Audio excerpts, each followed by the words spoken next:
मैं आज तुम लोगों को रोते हुए देखना चाहता हूँ, बस इसीलिए ये मैं स्टोरी एक्सप्लेन कर रहा हूँ। अगर तुम्हें लाइफ में कभी भी किसी से प्यार हुआ होगा तो तुम पक्का इसे देखकर रो दोगे आज। लेकिन हाँ, अगर तुम्हें वीडियो के लास्ट तक भी रोना नहीं आता तो वो तुम्हारा प्यार नहीं ठरक था। कहानी की शुरुआत एक हॉस्पिटल को दिखाते हुए होती है। अपना मेन कैरेक्टर हॉस्पिटल से बाहर निकल रहा होता है और वो देखता है कि सामने बर्फ गिर रही है। उसको रियलाइज होता है कि अब सर्दियां आ चुकी हैं। इस शहर की सर्दियां बहुत ठंडी होती हैं, लेकिन उससे भी ठंडा उसका दिल था। वैसे अपने मेन कैरेक्टर का नाम ही सीसू है, लेकिन हम इसे सू बुलाएंगे। सीसू अभी कांप रहा है और इसके हाथों में कुछ पेपर्स हैं और ये पेपर उसकी मेडिकल रिपोर्ट्स थी।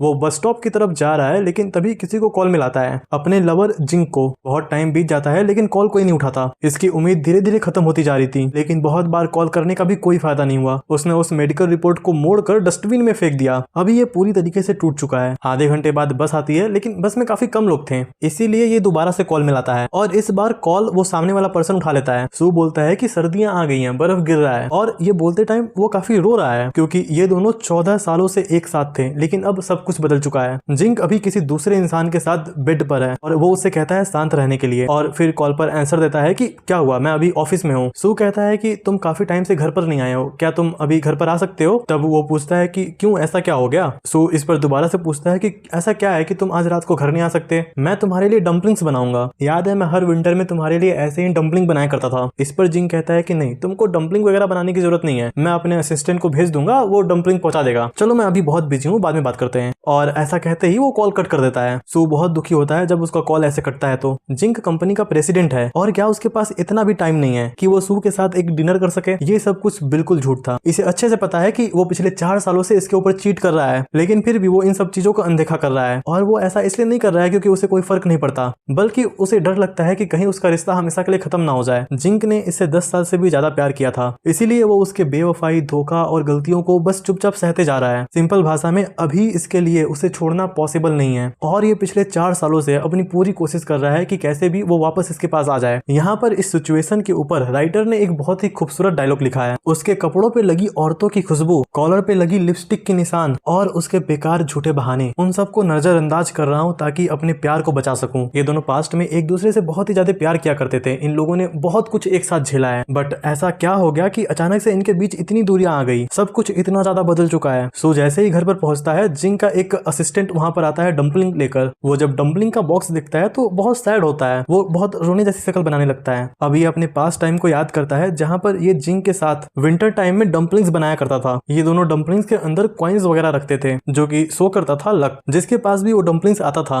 वो उस साल का लकी पर्सन रहने वाला है। सू हमेशा लकी डम्पलिंग्स को जिंक के प्लेट में ही रखता था, जिससे जिंक को लकी महसूस हो। तभी सू के नाक से खून आने लगता है और सोचता है कि उसको ऐसी बीमारी कैसे हुई। टिश्यू पेपर से खून साफ करते हुए वो सोचता है कि शायद इसीलिए उसे ये बीमारी हुआ क्योंकि उसने सारे लकी डम्पलिंग्स जिंक को दे दिया। अब मेरे पास कोई भी लक नहीं बचा और ना ही प्यार बचा। वो 4 डम्पलिंग्स खाता है और सो जाता है, और सोते टाइम बोलता है गुड नाइट जिंक। अगले दिन उठते ही वो ठंडे पानी के साथ अपनी सारी दवाइयां लेता है। वो बाहर जाने के लिए रेडी हो ही रहा था कि तभी उसको एक कॉल आता है। बहुत ही एक्साइटमेंट के साथ वो कॉल उठाने के लिए जाता है क्योंकि उसे ऐसा लगता है कि जिंक ने कॉल किया है, बट उसको उसके डॉक्टर ने कॉल किया है और ये कह रहे होते हैं कि तुमको जो भी बीमारी है उसका इलाज जल्द से जल्द स्टार्ट करो। सू बोलता है कि हाँ ठीक है। सू एक पुरानी दुकान पर जाता है जहां पर हमेशा जिंक और वो साथ में ही आते थे, और वो रियलाइज करता है कि पिछले 10 सालों से ये सूप की प्राइस बिल्कुल भी चेंज नहीं हुआ है, लेकिन उसकी क्वांटिटी बहुत कम हो गई है, बिल्कुल वैसे ही जैसे उसके और जिंक के बीच में प्यार कम हो गया है। सू को भूख नहीं लगा होता, लेकिन फिर भी वो सूप पूरा पीता है। अब वो थोड़ा सा पास्ट का समय सोचता है जहां पर वो दोनों नया नया इस शहर में आए थे और इनके पास खाने पीने के लिए बिल्कुल भी पैसे नहीं थे, और वो दोनों ऐसे ही साथ में बैठे हुए थे। उस दिन जिंक बहुत रोआ था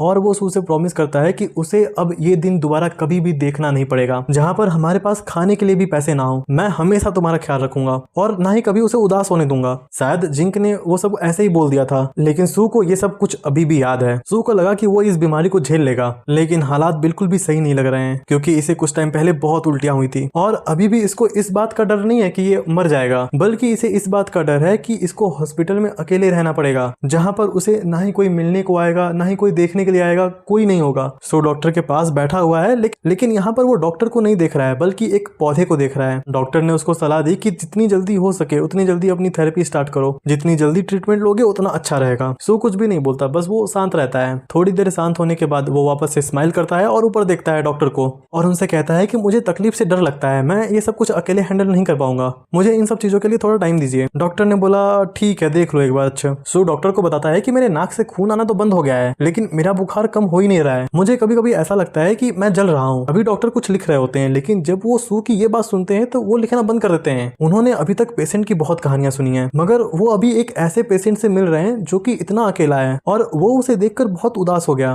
डॉक्टर बोलते हैं कि तुम मेरे पेशेंट हो, मैं तुम्हारी हेल्प के लिए हमेशा रेडी हूँ, अभी तुम्हारा एज भी बहुत ज्यादा नहीं हुआ है, तुम बच सकते हो, इसीलिए तुम्हें कीमोथेरेपी स्टार्ट कर देनी चाहिए। लेकिन सू अभी भी वही जवाब देता है कि प्लीज मुझे थोड़ा सा और टाइम दीजिए, और हाँ अभी मुझे कुछ मेडिसिन वगैरह लिख कर दे दीजिए। सू का अकेलापन देखकर डॉक्टर उसे एक प्लांट गिफ्ट करते हैं, और ये वही प्लांट है जिसे सू थोड़ी देर पहले देख रहा था। सू पहले मना करता है वो प्लांट लेने के लिए, क्योंकि वो कहता है कि मैं इसका ध्यान नहीं रख पाऊंगा, क्योंकि ये एक ऐसा प्लांट है जिसका हमें बहुत ध्यान देने की जरूरत है, नहीं तो ये सूख कर खराब हो जाएगा। डॉक्टर उसे बहुत समझाते हैं, इसलिए वो भी मान जाता है। डॉक्टर भी हमारी स्टोरी का एक बहुत ही अच्छा किरदार है, इसीलिए इस डॉक्टर को तुम लोग याद रखना। और हाँ, कहानी के अंदर भी हम इन्हें डॉक्टर ही बोलेंगे। घर आते टाइम सू जब अपने अपार्टमेंट की सीढ़ियां चढ़ रहा था, तब उसके पेट में बहुत दर्द स्टार्ट हो जाती है, और दर्द इतना ज्यादा होता है कि वो उस दर्द को हटाने के लिए मरना चाहता है। खैर कुछ टाइम बाद सब कुछ नॉर्मल हो जाता है। सू खूबसूरत खूबसूरत बॉटल्स को कलेक्ट करता था, ये उसका एक हॉबी समझ लो तुम लोग, और ये काम वो तब से करता आ रहा है जब से वो स्टूडेंट था। लेकिन सैड बात ये है कि अब उन बोतलों में दवाइयां हैं, वो भी अलग अलग कलर की दवाइयां। सू अब बहुत थक चुका है, इसलिए वो दवाई खाया और पानी पिया, तुरंत सो गया। जिंक 19 दिनों से घर पर नहीं आया है, और ये पहली बार हुआ है कि वो इतने टाइम से बाहर है। सू उसे बहुत मिस कर रहा था। कुछ टाइम पहले जब सू हॉस्पिटल में था, तब उसने देखा कि उसके बगल वाला पेशेंट बहुत रो रहा है, लेकिन सू वहां पर बहुत ही शांत था। वो नर्स से पूछता है कि क्या अब वो घर जा सकता है, क्योंकि उसे डर था कि कहीं जिंक घर ना पहुंच जाए, और अगर वो घर चला गया और उसने देखा कि मैं घर पर नहीं हूँ तो वो काफी टेंशन ले सकता है। सू के टेबल के बगल में एक बुक रखी हुई थी, और जब वो उस बुक को उठाकर देखता है तो उसके पेज पीले पड़ चुके थे,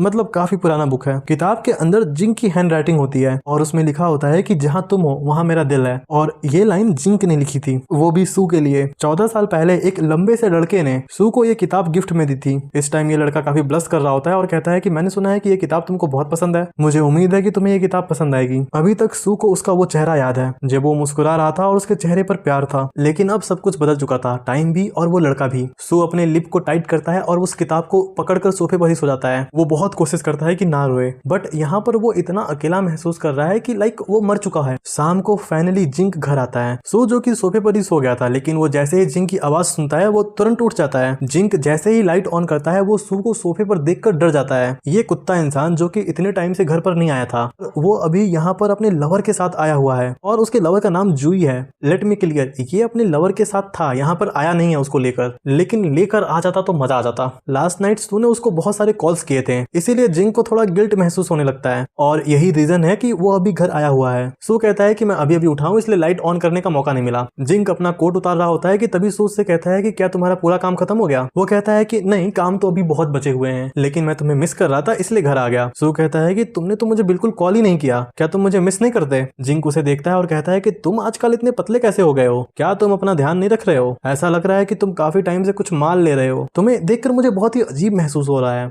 सू ये सब सुनने के बाद बहुत दुखी होता है। तभी उसके चेहरे पर एक स्माइल आती है और सोचता है कि शायद उसका लवर कई गुना ज्यादा उससे हैंडसम है। इस टाइम वो बहुत दुखी महसूस कर रहा है। वो ऑलरेडी बहुत बीमार है, लेकिन कुछ ऐसा सुनने के बाद तो वो और भी ज्यादा दुखी हो जाता है। खैर बाद में वो ये भी सोचता है कि क्या उसको सॉरी बोलना चाहिए, क्योंकि वो बुरा दिख रहा है। जिस दुकान पर मैं रेगुलरली जाता हूँ उस दुकान वाले को भी पता है कि मैं बीमार हूँ, डॉक्टर को पता है कि मेरी जान खतरे में है, लेकिन इस आदमी को तो कुछ फर्क ही नहीं पड़ता। इसके साथ मैं पिछले 10 सालों से हूँ और ये मुझे देखकर नहीं बता पा रहा है कि मैं बीमार हूँ। ऐसा नहीं है कि जिंक ने उसे कभी प्यार नहीं किया, पहले वो उसे बहुत प्यार करता था, लेकिन अब उसका प्यार कहीं और जा चुका है। इवन अब तो वो सू को देखना भी नहीं चाहता। सू इस सच को नहीं बदल सकता। जब जिंक शावर लेकर बाहर आया, वो देखता है कि सू ऑलरेडी बेड पर लेटा हुआ है। ऐसा इसलिए था क्योंकि वो बहुत ज्यादा थक चुका है। जिंक जब बेड पर आता है तो वो सू को पीछे से हक करने लगता है, और उसे अचानक से एहसास हुआ कि जितना सू दिखता है उसका वजन उससे ज्यादा कम हो चुका है। जिंक को अंदर ही अंदर बहुत टेंशन हो रही थी, लेकिन वो बाहर कुछ भी नहीं दिखाया। वो प्यार से पूछने की बजाय वो थोड़ा कोल्ड तरीके से पूछता है कि तुमने अपना वजन इतना कम कैसे कर लिया, तुम अचानक से इतने पतले कैसे हो गए। सू जवाब देता है कि मुझे आजकल भूख नहीं लग रही है, इसीलिए मैं खाना कम खा रहा हूँ। जिंक इसके बारे में ज्यादा सोचता नहीं है, बस वो उसके गले पर किस करने लगता है। तभी सू कहता है कि मैं आज बहुत थक चुका हूँ। ऑलरेडी जिंक का कुछ भी करने का मूड नहीं था, क्योंकि वो यहाँ पर अपने लवर के साथ सब कुछ करके आया है। पर फिर भी सू का ऐसे मना करना जिंक को बिल्कुल पसंद नहीं आता। जिंक कहता है कि क्या तुमने इतने दिन तक मुझे बिल्कुल भी मिस नहीं किया। वो जवाब देता है कि नहीं, ऐसा कोई भी बात नहीं है, मैं बस थक चुका हूँ और थोड़ा बीमार हूँ। सू का ऐसा बदला हुआ बिहेवियर जिंक को बिल्कुल पसंद नहीं आता। उसको ऐसा लगता है कि वो उसे कुछ छुपा रहा है, क्योंकि वो हमेशा से ही अपने इमोशंस को बहुत कम समझता था,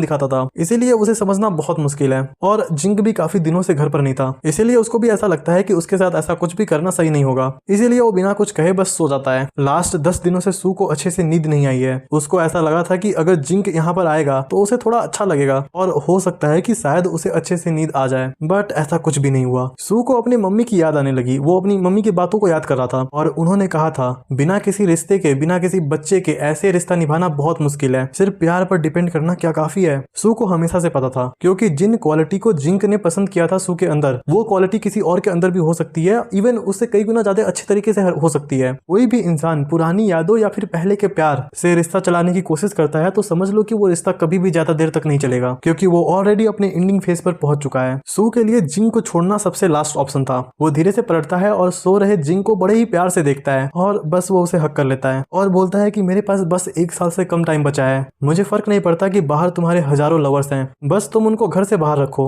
मुझे बस थोड़ी सी शांति चाहिए। जिंक अभी बहुत ही गहरी नींद में था, लेकिन फिर भी वो सू को हक कर लेता है और उसे कहता है लिटिल सू। और ये सुनते ही उसे तो बस रोना आ जाता है। जिंक का बस ये थोड़ा सा प्यार दिखाना उसके लिए दुनिया भर का प्यार है। उसको ये बात अच्छे से पता है कि ये नींद में बोली गई सिर्फ एक शब्द है, असली प्यार नहीं है। और सबसे अजीब बात यह है कि जिंक ने ही उसे प्रपोज किया था और सालों तक सबसे ज्यादा सेक्रीफाइस भी उसने ही किया है। जब जिंक का बिजनेस स्टेबल हो गया था तब सू ने काम छोड़ दिया और सिर्फ घर पर रहने लगा। और सू ने ऐसा इसलिए किया क्योंकि जिंक नहीं चाहता था कि सू किसी और आदमी से मिले। सू भी कभी शिकायत नहीं किया, वो घर का पूरा काम करता था। वैसे इन दोनों ने साथ में ही कंपनी स्टार्ट की थी। सू ने अपना बचा हुआ जो 50% शेयर था वो भी जिंक को दे दिया और कंपनी से जॉब छोड़ दी। सू इस टाइम पर अपना पूरा प्रॉपर्टी, प्यार सब कुछ खो चुका है और इसने डॉक्टर से थोड़ा टाइम लेने के लिए इसलिए बोला क्योंकि इसके पास पैसे नहीं है। सू मन ही मन जिंक से कहता है कि इतने भी जालिम ना बनो, मैंने आज तक तुम्हारे ऊपर कभी गुस्सा नहीं किया। अगर तुम ऐसे ही चलते रहे तो मैं हमेशा के लिए, लेकिन अगर तुम ऐसे ही चलते रहे तो मैं तुम्हारी जिंदगी से हमेशा के लिए गायब हो जाऊंगा और हाँ, फिर कभी वापस भी नहीं आऊंगा। और ये कहने के बाद सू अपने आप पर ही हंसने लगा और सोचता है कि ये धमकी कितनी बेकार थी, क्योंकि वो जानता था कि वो उसे कभी छोड़ नहीं पाएगा। इतना सब कुछ सोचने के बाद एक और चीज वो सोचता है कि काश वो जिंक को चूज ही ना किया होता तो आज उसकी जिंदगी बिल्कुल अलग होती। उसके पास भी दोस्त होते और शायद एक सच्चा प्यार भी होता जो सिर्फ उससे ही प्यार करता। और हाँ, मेरी फैमिली भी मेरे साथ होती, मैं भी एक नॉर्मल इंसान की तरह खुश रह पाता। लेकिन जो भी हो, आज भी जिंक ही वो इंसान है जिसके लिए ये जी रहा है, क्योंकि इसका ये मानना है कि कहीं न कहीं थोड़ा प्यार उसके लिए बचा हुआ है जो कि मुझे जिंदा रहने के लिए मजबूर कर रहा है। और साथ में एक उम्मीद भी है कि एक दिन सब कुछ ठीक हो जाएगा, हम दोनों फिर से एक साथ हो जाएंगे। बचपन से ही सू बहुत पॉपुलर था, पढ़ाई में अच्छा, नेचर से सॉफ्ट और बहुत ही जेंटल। उसकी आंखें और चेहरे इतना ज्यादा अट्रैक्टिव था कि कई सारी लड़कियां उसकी तरफ खींची चली आती थी। जब वो स्टूडेंट था तो बस एक नजर डाल देता तो सारी लड़कियां उसके ऊपर फिदा हो जाती। पढ़ाई में इतना अच्छा था कि यूनिवर्सिटी जा सकता था, लेकिन इसने अपना सब कुछ छोड़ दिया सिर्फ और सिर्फ जिंक के लिए। वो जिंक के साथ भाग गया। काम शुरू करने के बाद भी अमीर औरतें, अमीर लड़के सब उसकी तरफ अट्रैक्ट होते थे, लेकिन सू का दिल कभी नहीं बदला। उसने हमेशा से ही जिंक से प्यार किया। एक टाइम ऐसा भी था जब सू ने अपनी जान लगा दी थी उसके बिजनेस के लिए। वो इतना ज्यादा माल वगैरह फूकने लगा था ताकि उसका काम आगे बढ़ सके। कॉर्पोरेट वर्ल्ड में सबको पता है कि कैसे काम चलता है, कौन सा गलत तरीका हम इस्तेमाल करें कि काफी ऊपर तक जा सकते हैं। लेकिन सू ने ऐसा कोई भी गलत तरीका इस्तेमाल नहीं किया। उसे अच्छे से पता था कि ऐसा करने से हम बहुत आगे जा सकते हैं, लेकिन फिर भी उसने ऐसा कुछ नहीं किया। उस टाइम काम का इतना प्रेशर रहता था कि जिंक कभी भी बेड पर जेंटल बिहेव नहीं करता था और इस चीज को लेकर सू ने कभी शिकायत नहीं की। जैसे जैसे बिजनेस स्टेबल होते गया जिंक भी वापस से नॉर्मल होते रहा। लेकिन जब बिजनेस अच्छे से स्टेबल हो गया तब इनके बीच में फिजिकल इंटीमेशन बहुत कम हो गया था। एक दिन रात को सू चुपचाप से बेड से उठा और सोफे पर जाकर बैठ गया। वो जवान था इसलिए अपने हेल्थ का बहुत ध्यान रखता था, लेकिन शराब और दूसरे लोग माल फूकते थे, इस वजह से उसकी भी हेल्थ खराब हो गई थी। वैसे ये सब कुछ जिंक की वजह से हुआ था। वैसे कभी भी सू इन सब चीजों के बारे में ना ही ज्यादा सोचता है और ना ही अपने डिसीजन के ऊपर पछताता है। शुरू में वो जिंक के धोखे को इसलिए सह लेता था क्योंकि उससे उसको प्यार था, लेकिन कुछ टाइम बाद वो आदत बन गई। सोफे पर सो जाने के बाद जब वो सुबह जल्दी उठा तब वो देखता है कि उसे बुखार हो गया है। जिंक सुबह उठता है और कहता है कि तुम इतनी जल्दी कैसे उठ गए। सू बहुत ही ठंडे तरीके से जवाब देता है कि मुझे जल्दी उठने की आदत है, मैंने कुछ भी ब्रेकफास्ट नहीं बनाया है तो तुम बाहर से ले लेना। और इसके बाद वो अपने मुंह में कई सारी दवाइयां डालता है और सीधा एक साथ खा गया। जिंक उसकी इन बातों से थोड़ा सा हर्ट हो गया। गया। वो उसके ऊपर गुस्सा करने ही वाला था, लेकिन तभी वो देखता है कि सू कई सारी दवाइयां ले रहा है। इसीलिए वो उससे पूछता है कि तुम मुझे काफी बीमार लग रहे हो, क्या तुम्हारी तबीयत खराब है? सू थोड़ा सा स्माइल करता है और पूछता है कि बस ठंड थोड़ी सी बढ़ रही है, इसीलिए मैं बीमार हो गया हूँ। वैसे क्या आज तुम कंपनी नहीं जा रहे? ये बोलते टाइम उसका टोन थोड़ा सा ताना जैसा था और ये बात जिंग को भी महसूस हो गई, इसीलिए वो कहता है कि नहीं, आज मैं घर पर ही रहूंगा। ये सुनने के बाद भी सू के चेहरे पर बिल्कुल भी स्माइल नहीं थी, बस उसने इतना बोला कि ठीक है, मैं तुम्हारे लिए नूडल्स बना रहा हूँ। जिंग सोफे पे जाकर बैठ जाता है और वो देखता है कि टेबल पर एक फ्लावर रखा हुआ है जो कि बहुत ही महंगा फ्लावर होता है। इसीलिए वो सू से पूछता है कि तुमको तो फ्लावर पसंद नहीं थे ना, तो ये कहाँ से आया? सू बताता है कि ये उसके दोस्त ने दिया, इसीलिए बस मैंने उसे वहां पर रख दिया है। जिंग थोड़ा सा अजीब फील करता है। वो कहता है कि तुमने दोस्त कब बना लिया? मैं जान सकता हूँ तुम्हारे इस दोस्त के बारे में? और तुमको इसने ये पौधा क्यों दिया, क्योंकि ये तो बहुत महंगा होता है? क्या वो तुम्हें ये गिफ्ट देकर खुश करना चाहता है? बेसिकली वो यहाँ पर बहुत जेलस है, इसीलिए बस वो फालतू फालतू बातें किए जा रहा है। सू को इस बात से बहुत गुस्सा आता है। वो सोचता है कि इसकी हिम्मत कैसे हुई मेरे ऊपर चिल्लाने की, जो खुद 4 लोगों के साथ सो रहा है वो आकर मुझे ज्ञान दे रहा है। सू कुछ भी जवाब नहीं देता। इस पर जिंग वापस से उसके ऊपर चिल्लाता है, मेरे सवालों का जवाब दो, जो मैंने पूछा है साफ साफ मुझे बताओ। सू चिल्लाते हुए कहता है कि तुम बाहर अपने दोस्तों के साथ जो चाहे वो कर सकते हो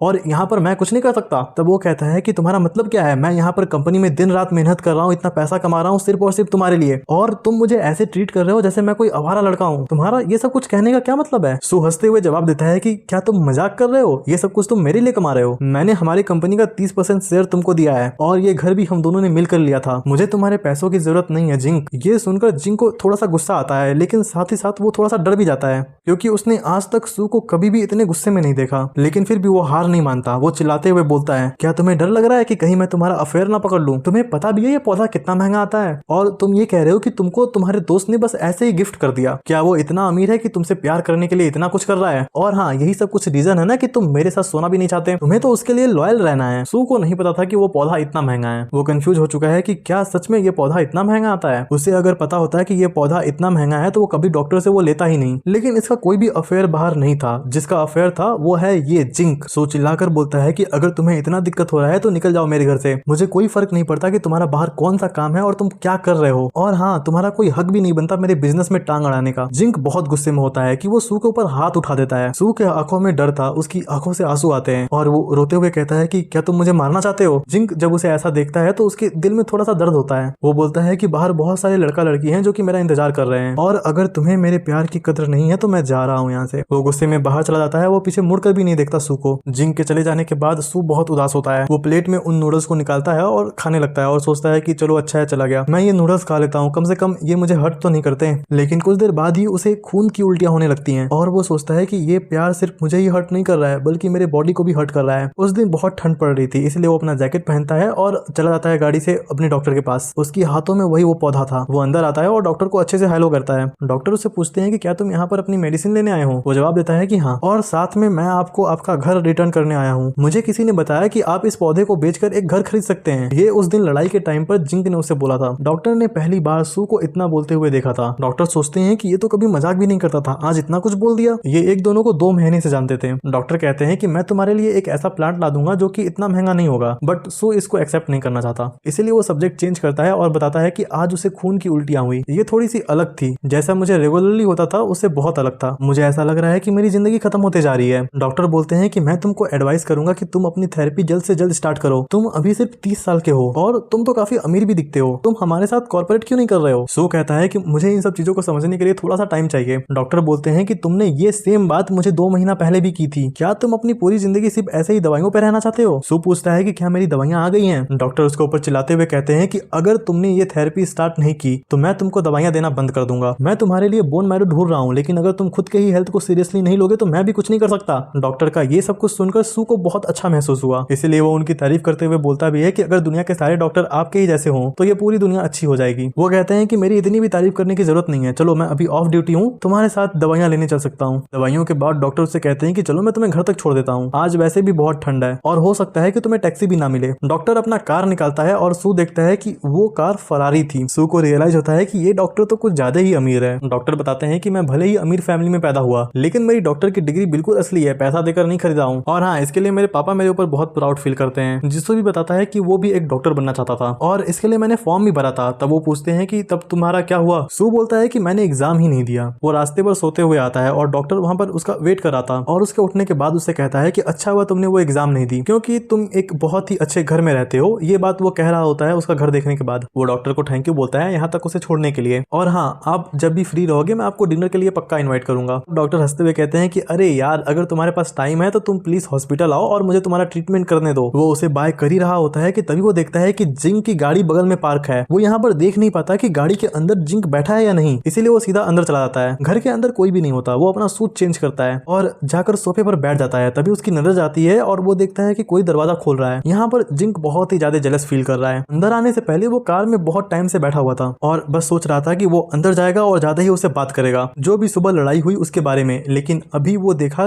डॉक्टर को बाय करते हुए। वो ऑलरेडी सुबह जेलस फील कर रहा था और यहाँ पर उसने अभी अभी तुरंत देखा है सू को किसी की गाड़ी से निकलते हुए, और वो गाड़ी है फरारी। इसीलिए वो अंदर आते ही उसके ऊपर चिल्लाता है और उससे पूछता है कि वो कौन था, मैंने तुमको देखा उसके गाड़ी से बाहर निकलते हुए। सू बस ठंडे तरीके से जवाब देता है कि वो बस मेरा दोस्त था। वो चिढ़ते हुए कहता है कि अच्छा, वो दोस्त जिसने तुमको वो पौधा दिया था, वैसे मुझे कब इंट्रोड्यूस करने वाले हो उस अपने दोस्त के साथ। सू बताता है कि वो एक डॉक्टर है, मैं बस हॉस्पिटल गया था दवाइयां लेने के लिए। जिंक हंसते हुए बोलता है कि वाह, ऐसा लगता है कि बहुत बड़ा डॉक्टर है। वो सू के ऊपर शक कर रहा है। यहाँ पर वो उससे ये भी नहीं पूछता कि तुमको क्या हुआ है, किस लिए तुम गए थे हॉस्पिटल, कौन सी बीमारी का दवाई लेने। सू उससे कहता है कि तुम्हें इतना टेंशन लेने की जरूरत नहीं है, वो डॉक्टर बहुत ही अमीर और हैंडसम है, वो कभी भी मेरे साथ नहीं आएगा। जिंक उसका कॉलर पकड़ लेता है और उसे चिल्लाते हुए कहता है कि क्या तुम उसके साथ रिलेशनशिप में आना चाहते हो। सू इसका जवाब देता है और कहता है कि मैं यहाँ पर कुछ भी बोलूं तुम मेरे ऊपर यकीन करोगे ही नहीं, अगर मैं ना बोलूं तो क्या तुम यकीन करोगे। ये आदमी उल्टा ही बोलता है और कहता है कि मैं काफी टाइम से घर पर नहीं आया हूँ, इसीलिए तुम बाहर मुंह मार रहे हो। मुझे तो कभी नहीं लगा था कि तुम ऐसे थे। सू हमेशा से अच्छा था, वो कभी भी किसी को इंसल्ट नहीं करता था, कभी भी चिल्लाता नहीं था, लेकिन यहाँ पर वो चिल्लाता है और उल्टा बोलता है वो भी कि अच्छा हुआ कि तुमने मेरा दिमाग पढ़ लिया, मैं भी ये सब कुछ चाहता हूँ, तो अब क्या तुम मुझसे डरने लगे हो। ये सुनने के बाद जिंक उसे एक जोर से झापड़ मारता है। सू एकदम शॉक था, उसको गाल पर झापड़ पड़ते ही उसका दिमाग सुन्न हो जाता है। उसको थप्पड़ मारने के बाद जिंक को तुरंत रिग्रेट होने लगा। उसने इतने सालों में पहली बार सू के ऊपर हाथ उठाया है। फिर भी वो यहाँ पर शांत नहीं हुआ, बल्कि उससे ये कहता है कि तुम किसी आउटसाइडर के लिए मुझसे लड़ाई नहीं कर सकते, तुम्हारा दोस्त मुझे ठीक नहीं लगता, तुम उससे दूर रहो। सू जिंक को साइड में धक्का मार देता है और उससे कहता है मुझे लगता है कि तुम भी अच्छे इंसान नहीं हो, मुझे सबसे पहले तुमसे ही दूर जाना चाहिए। खैर, इसी लड़ाई के ही जरिए उसने पहली बार सच बोल दिया। शुरू में मुझे लगता था कि चाहे जितनी भी मुसीबतें हो हम दोनों साथ में ही रहेंगे, 10 साल से ज्यादा टाइम तक हम दोनों साथ में रहे, लेकिन अब हम दोनों ही बदल गए हैं। बस यहाँ पर डिफरेंस ये है कि एक अपनी मर्जी से बदला है और एक मजबूरी में। कहते हुए उसने अपनी आंखें बंद कर ली थी। वैसे वो इस टॉक्सिक रिलेशनशिप में रह रहकर थक चुका था और अब फाइनली वो सब कुछ खत्म कर लिया। सू बहुत ही नॉर्मल तरीके से कहता है कि चलो अब अलग हो जाते हैं, मैं ऐसे पार्टनर के साथ नहीं रह सकता जो कभी कभी ही घर आए। ये सुनने के बाद जिंक थोड़े टाइम के लिए बिल्कुल शांत हो जाता है और फिर बिल्कुल गुस्से में बोला कि समझ गया, तुम्हारा कोई और लवर है और बस इसीलिए अब तुम मुझसे ब्रेकअप चाहते हो। मैं ये नहीं होने दूंगा, मैं तुम्हें नहीं जाने दूंगा। तुम्हें पता है ना सू, मैंने तुमको जानबूझकर नहीं मारा, बस मुझे थोड़ा सा गुस्सा आ गया था, लेकिन तुम अभी भी मुझे गुस्सा क्यों दिला रहे हो। बट सू कहता है कि नहीं, चलो ब्रेकअप कर लेते हैं। जिंक डरते हुए कहता है कि नहीं, तुम मजाक करना बंद करो। सू कहता है कि मैं सच बोल रहा हूँ, मैं कभी भी इन सब चीजों को नहीं सह सकता और वैसे भी तुमको पता है कि मैं कितना जिद्दी इंसान हूँ। और वो सू का हाथ पकड़ता है और उसे घर से बाहर निकाल देता है। सू को उसके ही घर से जिंक ने निकाल दिया। यहाँ पर सू को कुछ भी समझ नहीं आता कि उसे कहाँ पर जाना चाहिए। वो डॉक्टर को मैसेज करता है और उनसे कहता है कि थेरेपी की तैयारी कीजिए।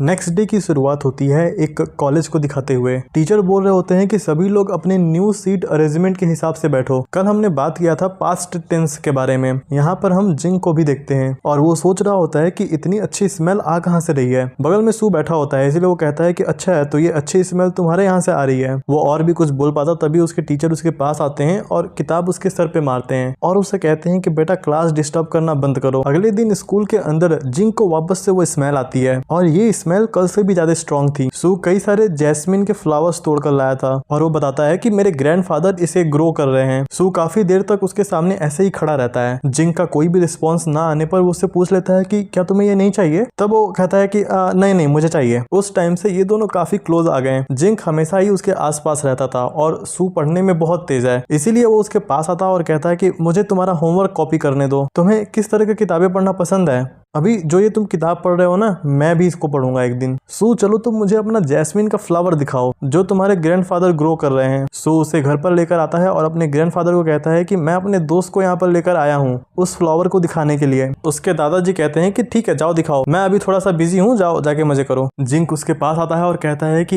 ये बिल्कुल तुम्हारे जैसा ही स्मेल करता है। नेक्स्ट डे स्कूल के अंदर जिंक को कुछ लोग पूछते हैं कि चल भाई बास्केटबॉल खेलते हैं। तब वो उनको कहता है कि तुम लोग जाओ खेलो, मुझे कुछ काम है। उसका दोस्त पूछता है कि भाई आजकल तुझे क्या हो गया है, तुम हमारे साथ खेलना बंद क्यों कर दिए हो, तुम पूरे दिन बस ऐसे ही ड्राइंग बनाते रहते हो। जिंग चिल्लाते हुए कहता है कि ठीक है देखो मत, ये मेरे लिए बहुत ही ज्यादा इंपॉर्टेंट है। उसका दोस्त चिल्लाते हुए कहता है कि अच्छा ठीक है मैं नहीं देखूंगा, वैसे भी तुम्हारे इस ड्राइंग को कौन देखना चाहेगा। एक दादाजी जिंग के पास आते हैं और उससे कहते हैं कि इधर आओ बेटा, कुछ किताबें हैं तुमको जो उठानी है। उसके जाने के बाद सू वहां पर आता है और वो डेस्क पर वही जिंग की वो किताब देख लेता है जिसके अंदर सिर्फ एक ही ड्राइंग थी और वो ड्राइंग है सू की। नेक्स्ट डे जिंग भागते हुए सू के पास आता है और उससे कहता है कि मैंने सुना है कि तुम जैन के बहुत बड़े फैन हो। अब ये जैन कोई होगा, इसके बारे में ज्यादा दिमाग मत लगाओ। तो मुझे उम्मीद है कि ये किताब तुमको बहुत पसंद आएगी और शायद मैं भी। अब हम प्रेजेंट टाइम का सीन देखते हैं जहां पर सू वहां गेट के सामने बैठा हुआ है। जिंग गेट खोलता है और उससे कहता है कि अगर तुम अंदर नहीं आने वाले तो ऐसे ही बाहर बैठे रहो। सू के कपड़े पे थोड़े खून लगे हुए हैं। जिंग को समझ में नहीं आता कि ये सब क्या है, बट सू बिना कुछ बोले चला जाता है सीधा नहाने के लिए। बट इसी टाइम जिंग उसके पास आता है और उससे पूछता है कि तुम बाहर क्या कर रहे थे और इस कपड़े पे खून कैसे लगा हुआ है। सू बताता है कि मेरे नाक से खून आ रहा है। तब वो पूछता है कि अगर ऐसी बात थी तो तुमने नॉक क्यों नहीं किया, तुम्हें क्या लगा मैं तुम्हें घर के अंदर नहीं आने दूंगा। जो तुम दवाइयां खा रहे हो वो दवाई काम नहीं कर रहा है, तुम्हारा वजन बहुत कम हो गया है। यहाँ पर जिंग उसके साथ कुछ करने की कोशिश करता है लेकिन सू सीधा मना कर देता है कि नहीं मुझे जाने दो। इस पर जिंग कहता है कि तुम नहीं चाहते कि मैं तुम्हें टच करूं। तब सू इस पे बहुत ही गंदे तरीके से जवाब देता है कि तुमको जिस तरीके से समझना है समझो। जिंग फाइनली कहता है कि ठीक है मैं समझ गया। कुछ टाइम बाद ये दोनों एक साथ बेड पर सो रहे होते हैं जहां पर सू उससे कहता है कि तुम मेरे साथ थोड़ा सा अच्छा बिहेव क्यों नहीं कर सकते, मैं बहुत ही जल्दी तुम्हें छोड़कर जाने वाला हूं हमेशा के लिए। इस टाइम पर जिंग सो रहा है तो शायद वो कोई भी बात उसकी नहीं सुनता। फिर से पास्ट का सीन दिखा जाता है और ये दोनों कहीं पर खड़े हैं। ट्रेन को आते हुए देखते हैं और सू जिंग को बाय कर रहा है। तभी अचानक से रोते हुए जिंग की आंख खुलती है तो ये सब कुछ एक बस सपना था। वो सू को बताता है कि मैंने एक बहुत ही डरावना सपना देखा, मैंने देखा कि तुम मुझे छोड़कर जा रहे हो। तब वो पूछता है कि अच्छा बताओ मैं कहाँ चला गया। जिंग जवाब देता है कि मुझे नहीं पता, लेकिन हाँ तुम्हें कहीं और जाने की इजाजत नहीं है। जिंग मॉर्निंग में जल्दी से उठकर उसके लिए खाना बना रहा होता है तो उससे पूछ लेता है कि तुम मुझे बताओ कि तुमने आखिरी बार मेरे लिए खाना कब बनाया था। जिंग इसका कोई जवाब नहीं देता और वो उससे कहता है कि कल रात को मैंने शायद तुम्हें कुछ ज्यादा ही चोट पहुंचा दी थी। सू कहता है कि मैंने बहुत सारी दवाइयां खा ली है इसलिए मेरा पेट भरा हुआ है और अब मेरा खाना खाने का बिल्कुल भी इच्छा नहीं है। जिंग कहता है कि तुम बहुत कम खाना खाने लगे हो इसीलिए तुम्हारा वजन बहुत ही ज्यादा कम हो गया है और अगर तुम ऐसे ही पतले होते रहे तो मैं जब तुम्हें पकड़ूंगा तो तुम्हारी हड्डियां मेरे हाथ में आएंगी। इस पर सू एक आइडिया देता है कि क्यों ना मैं अभी बहुत कम खाना खाऊं और फिर लंच के टाइम मैं वो खाना खाऊंगा जो तुमने बनाया है। तभी उसको एक मैसेज आता है कि तुम्हारी दवाइयां अभी भी मेरे कार में है, क्या काम के बाद मैं तुम्हारे घर पर आऊं और तुम्हें वो दवाई दे दूं। तो जवाब देता है कि इसकी कोई जरूरत नहीं है, मैं कल आऊंगा आकर ले लूंगा। कल मैंने आपको कई बार फोन किया लेकिन किसी ने भी कॉल नहीं उठाया, क्या ऐसे कॉल पर बात करना सही होगा, ऐसा डॉक्टर बोलते हैं सू को। तब सू कहता है कि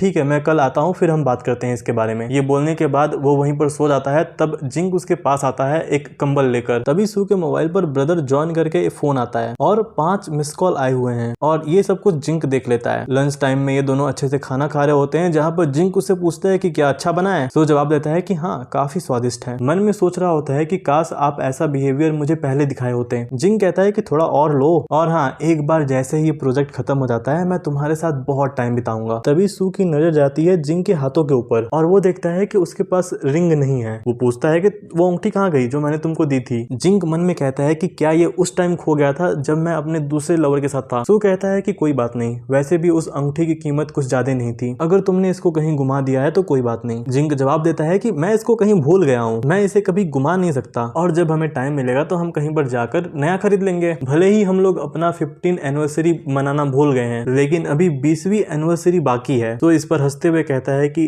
ठीक है आप खाना खाना जारी रखो, मैं पानी लेकर आता हूँ और अगर तुमको कुछ भी चाहिए होगा तो बस मुझे बुला लेना। 9 साल पहले का सीन देखते हैं। ये लोग कहीं पर तो आए हुए हैं। एक लेडी कहती है कि वेलकम सर। हाँ ये लोग एक अंगूठी खरीदने आए हैं, मतलब सू अकेले यहाँ पर आया हुआ है, जिंक तो दिख नहीं रहा है मुझे। सू बताता है कि मुझे ये पेयर ऑफ रिंग चाहिए। वो लेडी बताती है कि ये उससे अलग है जो आपने पहले देखा था, मेरे पास बहुत पैसे नहीं है। वो लेडी कहती है कि ठीक है ये जोड़ी भी काफी अच्छी है, आप इसको ले सकते हैं, वैसे आपका काम काफी कठिन होगा क्योंकि आप पहले से भी ज्यादा पतले दिख रहे हैं। सू इसका हाँ में जवाब देता है। लड़की सू की थोड़ी सी तारीफ करते हुए कहती है कि आप बहुत ही अच्छे हैं, ये रिंग आप जिसको भी देंगे वो बहुत लकी होगा। वैसे क्या आप ये रिंग अभी खरीदने वाले हैं? हम आपके फिंगर का नाप ले सकते हैं। सू इसका हाँ में जवाब देता है और कुछ टाइम बाद हम देखते हैं सू को जो कि जिंग के पास खड़ा है हाथ में रिंग लेकर और उससे कहता है हैप्पी बर्थडे। इस बॉक्स के अंदर 2 रिंग होती है। जिंग थोड़ा सा इमोशनल हो जाता है, उसकी आंखों में आंसू होते हैं। सू उससे कहता है कि क्या तुम मुझे पहनाओगे नहीं? प्रेजेंट टाइम में सू अपने हाथ को देख रहा होता है जिस पर उसने वही रिंग पहन रखी है। जिंग कहता है कि मैं ऑफिस जा रहा हूँ, अपना ख्याल रखना। सू कहता है कि 1 मिनट रुको, मुझे इतना पागल भी मत समझो। मुझे पता है कि आपको ठंड से डर नहीं लगता, लेकिन जो ये ठंडी हवा चल रही है वो आपकी बॉडी के लिए बिल्कुल भी सही नहीं है। बट जिंक उसे किस करता है और कहता है कि जैसे ही काम खत्म होता है मैं जल्दी से आ जाऊंगा। उसके जाने के बाद वो सीधा डॉक्टर को कॉल करता है और उसे पूछता है कि क्या आप अभी अवेलेबल हो, क्या आप यहाँ पर आ सकते हैं। तब डॉक्टर कहता है कि नहीं, मैं अभी काम पे बिजी हूँ, आज दोपहर में एक सर्जरी है। सू कहता है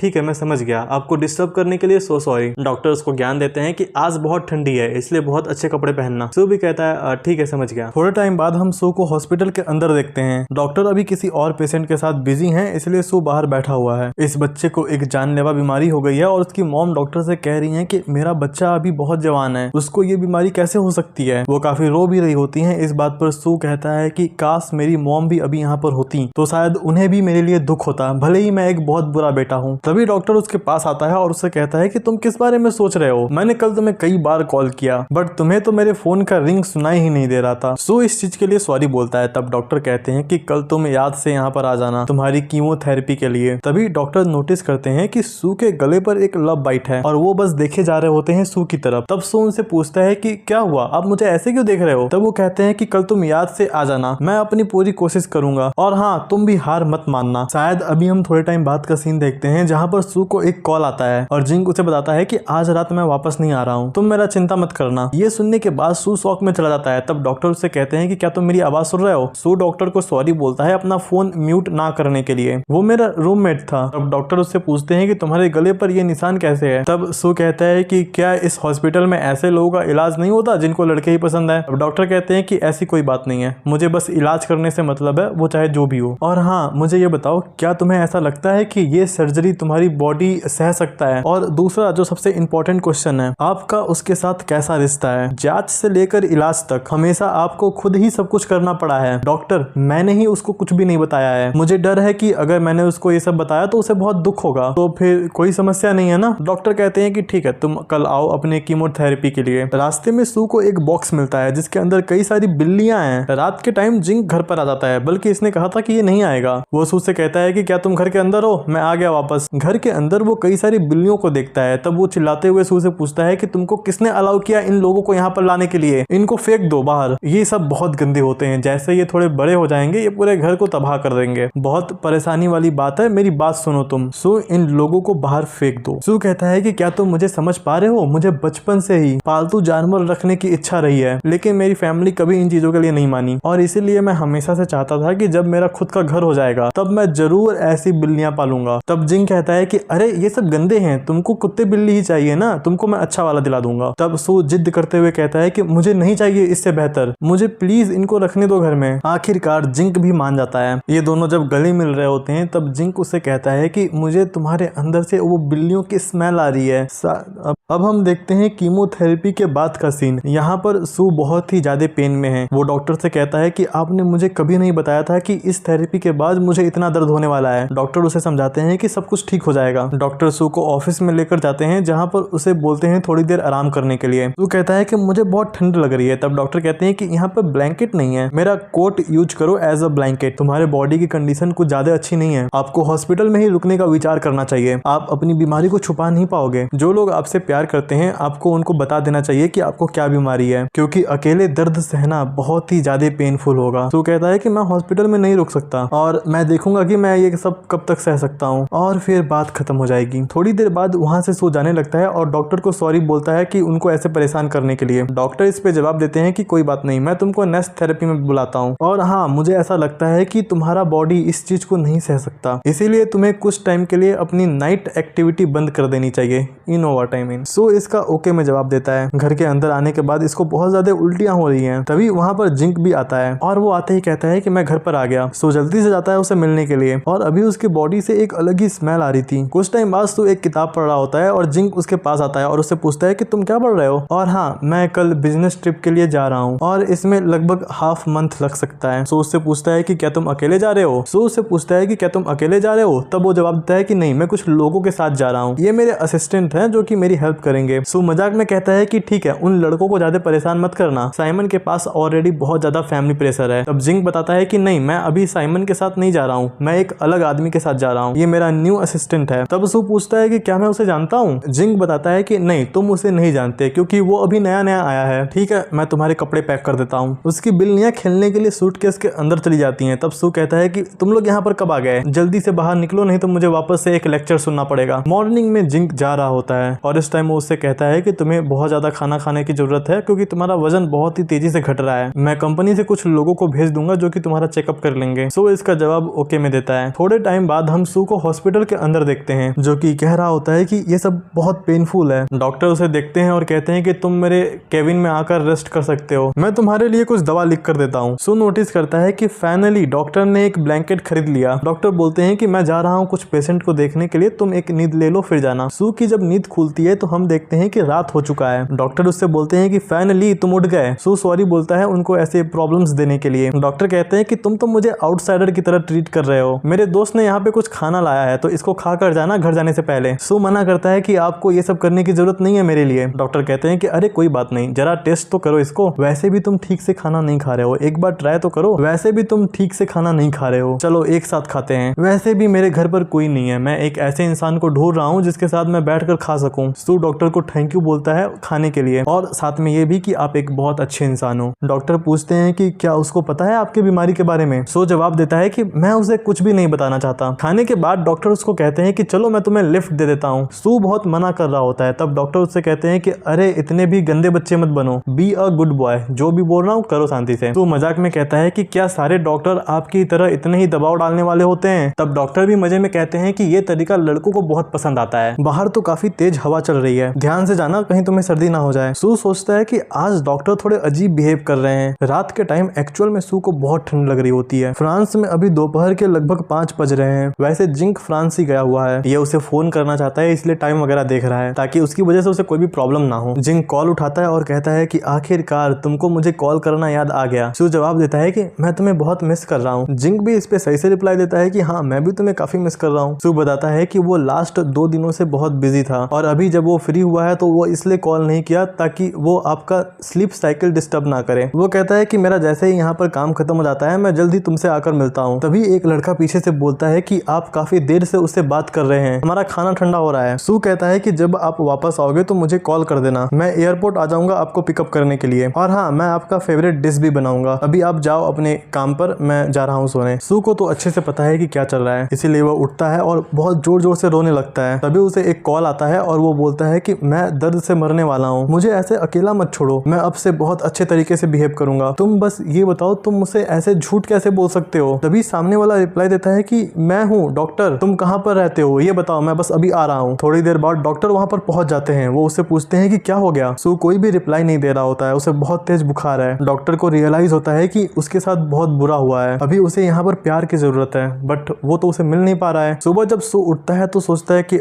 मैंने फिर से डॉक्टर को परेशान किया। अभी गेट से एक कुत्ता अंदर आता है। डॉक्टर उस कुत्ते से कहते हैं कि तुम क्या कर रहे हो, यहाँ से बाहर जाओ, तुमको ऐसे अंदर आना अलाउ नहीं है। तभी डॉक्टर सू को देखते हैं और उससे पूछते हैं कि ओके तो तुम उठ गए, वो डॉग काटता नहीं है, तुम चाहो तो उसके साथ खेल सकते हो। हालांकि वो देखने में काफी बड़ा लगता है लेकिन डरना मत। सू कहता है कि अरे टेंशन मत लो, मुझे एनिमल्स बहुत पसंद है। डॉक्टर उसके लिए कुछ बना कर लाए हैं और उससे कहते हैं कि इसे खाओ, मैंने सुबह सुबह ही तुम्हारे लिए बनाया है। सू कहता है कि डॉक्टर आपको ऐसे परेशान करने के लिए I am so sorry. Doctor को इस बात से कोई भी दिक्कत नहीं होती, इसलिए वो कहते हैं कि किस बात का सॉरी यार, मुझे कोई दिक्कत नहीं है, हम दोनों तो एक अच्छे दोस्त हैं, और हाँ तुमको ना मेरा नाम लेकर बुलाना चाहिए, तुम बार बार डॉक्टर कहते रहते हो। देखो ये उसको नाम लेकर बुलाए चाहे ना बुलाए लेकिन हम इसको डॉक्टर ही बोलेंगे क्योंकि यार मुझे नाम याद नहीं रहते कैरेक्टर्स के। डॉक्टर सू को अपने घर पर लेकर आए हैं, इसीलिए वो उससे कह रहे होते हैं कि तुम आज रात यहीं पर रुक जाओ, मैं हॉस्पिटल जाता हूँ, तुम्हारे लिए दवाइयां लेकर आता हूँ, तब तक ये कुत्ता तुम्हारा ध्यान रखेगा। बट सू बताता है कि मुझे घर जाना पड़ेगा क्योंकि 4 बिल्लियां मेरे इंतजार कर रही हैं। बट डॉक्टर कहते हैं कि तुम वापस से घर जाओगे और तुम्हें कुछ हो गया तो मैं कुछ लोगों को भेज देता हूँ जो कि तुम्हारी बिल्लियों का ध्यान रख देंगे। खैर ये सब छोड़ो, तुम इसे जल्दी से खाओ नहीं तो ये ठंडा होकर खराब हो जाएगा, या फिर तुम ये चाहते हो कि मैं तुम्हें खुद अपने हाथों से खिलाऊं। सू हंसते हुए जवाब देता है कि अरे बिल्कुल भी नहीं, और वो खाना खाने लगता है। खाते टाइम वो सोच रहा होता है कि उसका पेट बड़ा नहीं है इसलिए वो बहुत कम खाना खाता है, बट फिर भी उसे ये पूरा खत्म करना पड़ेगा। डॉक्टर कहते हैं कि अरे इतना भी अपने ऊपर प्रेशर मत डालो, जितना खाते बनता है बस उतना ही खाओ। यहाँ पर सू को थोड़ा सा रियलाइज होता है कि शायद डॉक्टर उसको पसंद करते हैं, बट वो अपने आप को समझाता है कि नहीं ऐसा नहीं हो सकता, वो तो बस एक गरीब सा पेशेंट है, मैं ही कुछ ज्यादा सोच रहा हूँ। जब डॉक्टर कुत्ते को खाना खिलाने जाते हैं तब सू उनके घर का बर्तन वगैरह साफ कर देता है। तब डॉक्टर उससे कहते हैं कि तुम्हें यहाँ पर ये सब काम करने की जरूरत नहीं है, वैसे भी वो पानी बहुत ठंडा है, तुम वापस से बीमार पड़ जाओगे। डॉक्टर की नजर सू के रिंग पर जाती है और वो 2 मिनट के लिए शॉक हो जाता है। सो उनसे पूछता है कि क्या हो गया, तो वो कहता है कि अरे कुछ नहीं, तुम जाओ जाकर नहा लो, ये सारा काम मुझ पर छोड़ दो, मैं कर लूंगा। रात के टाइम डॉक्टर और सू एक साथ ही सो रहे होते हैं। तब डॉक्टर सोचते हैं कि मैं यहाँ तक कैसे पहुंच गया। नेक्स्ट मॉर्निंग डॉक्टर सू को शायद उसके घर पर लेकर जा रहे हैं। तब वो उसे पूछ लेता है कि क्या आप कल रात अच्छे से सोए नहीं, क्या मैंने आपको परेशान किया। तब डॉक्टर कहते हैं कि अरे नहीं, ऐसी कोई बात नहीं है। इसके बाद सू उसको लंच के लिए ऑफर करता है, बट डॉक्टर कहते हैं कि अरे नहीं, मैं नहीं आ पाऊंगा, तुम्हें इतना सब कुछ करने की जरूरत नहीं है, जाओ जाकर तुम बस आराम करो। घर आने के बाद वो अपनी बिल्लियों से मिलता है और कॉल करता है जिंक को, और उसका कॉल बिजी आता है।